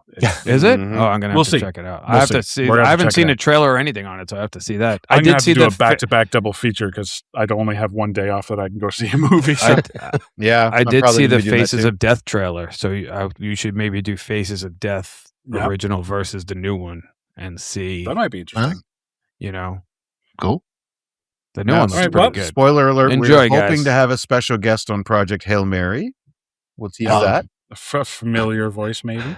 I'd love to join you guys. I love that book, and I'm excited for that movie. It's going to be awesome. I told Mark I think this could be this generation's ET if they get it right. That We'll to me, see. that blew my mind. That blew my mind when you said that. I mean, that's I love powerful. the book that much, so we'll see. Wow. Okay. Yeah. No, I he love just that. likes That's Reese's Pieces. Don't let him fool you. He'd like look for any reason to eat a bag of Reese's Pieces. He does shit with his finger and makes it red, not the way E.T. did. So he just makes all references to that movie just so he looks normal. So You must be fun watching you ride a bike. Trying to get a And for sure, he is a basket. Yeah. he wraps himself. He wraps himself in a towel. It's terrible. Looks awful. You have that white piping stuff coming out of your house, right? Like that fumigating type stuff. Yeah. Completely. All right, guys. Thank you very much Thank for you guys. joining We us. appreciate it. Thanks for having us, man. Mark, thanks very much for coming out. Oh, always a pleasure. And again, thanks, boys. We appreciate you coming out. For sure. For Good seeing sure. you guys. And I'm Derek, guys. We'll see you on the next Film Studies coming soon.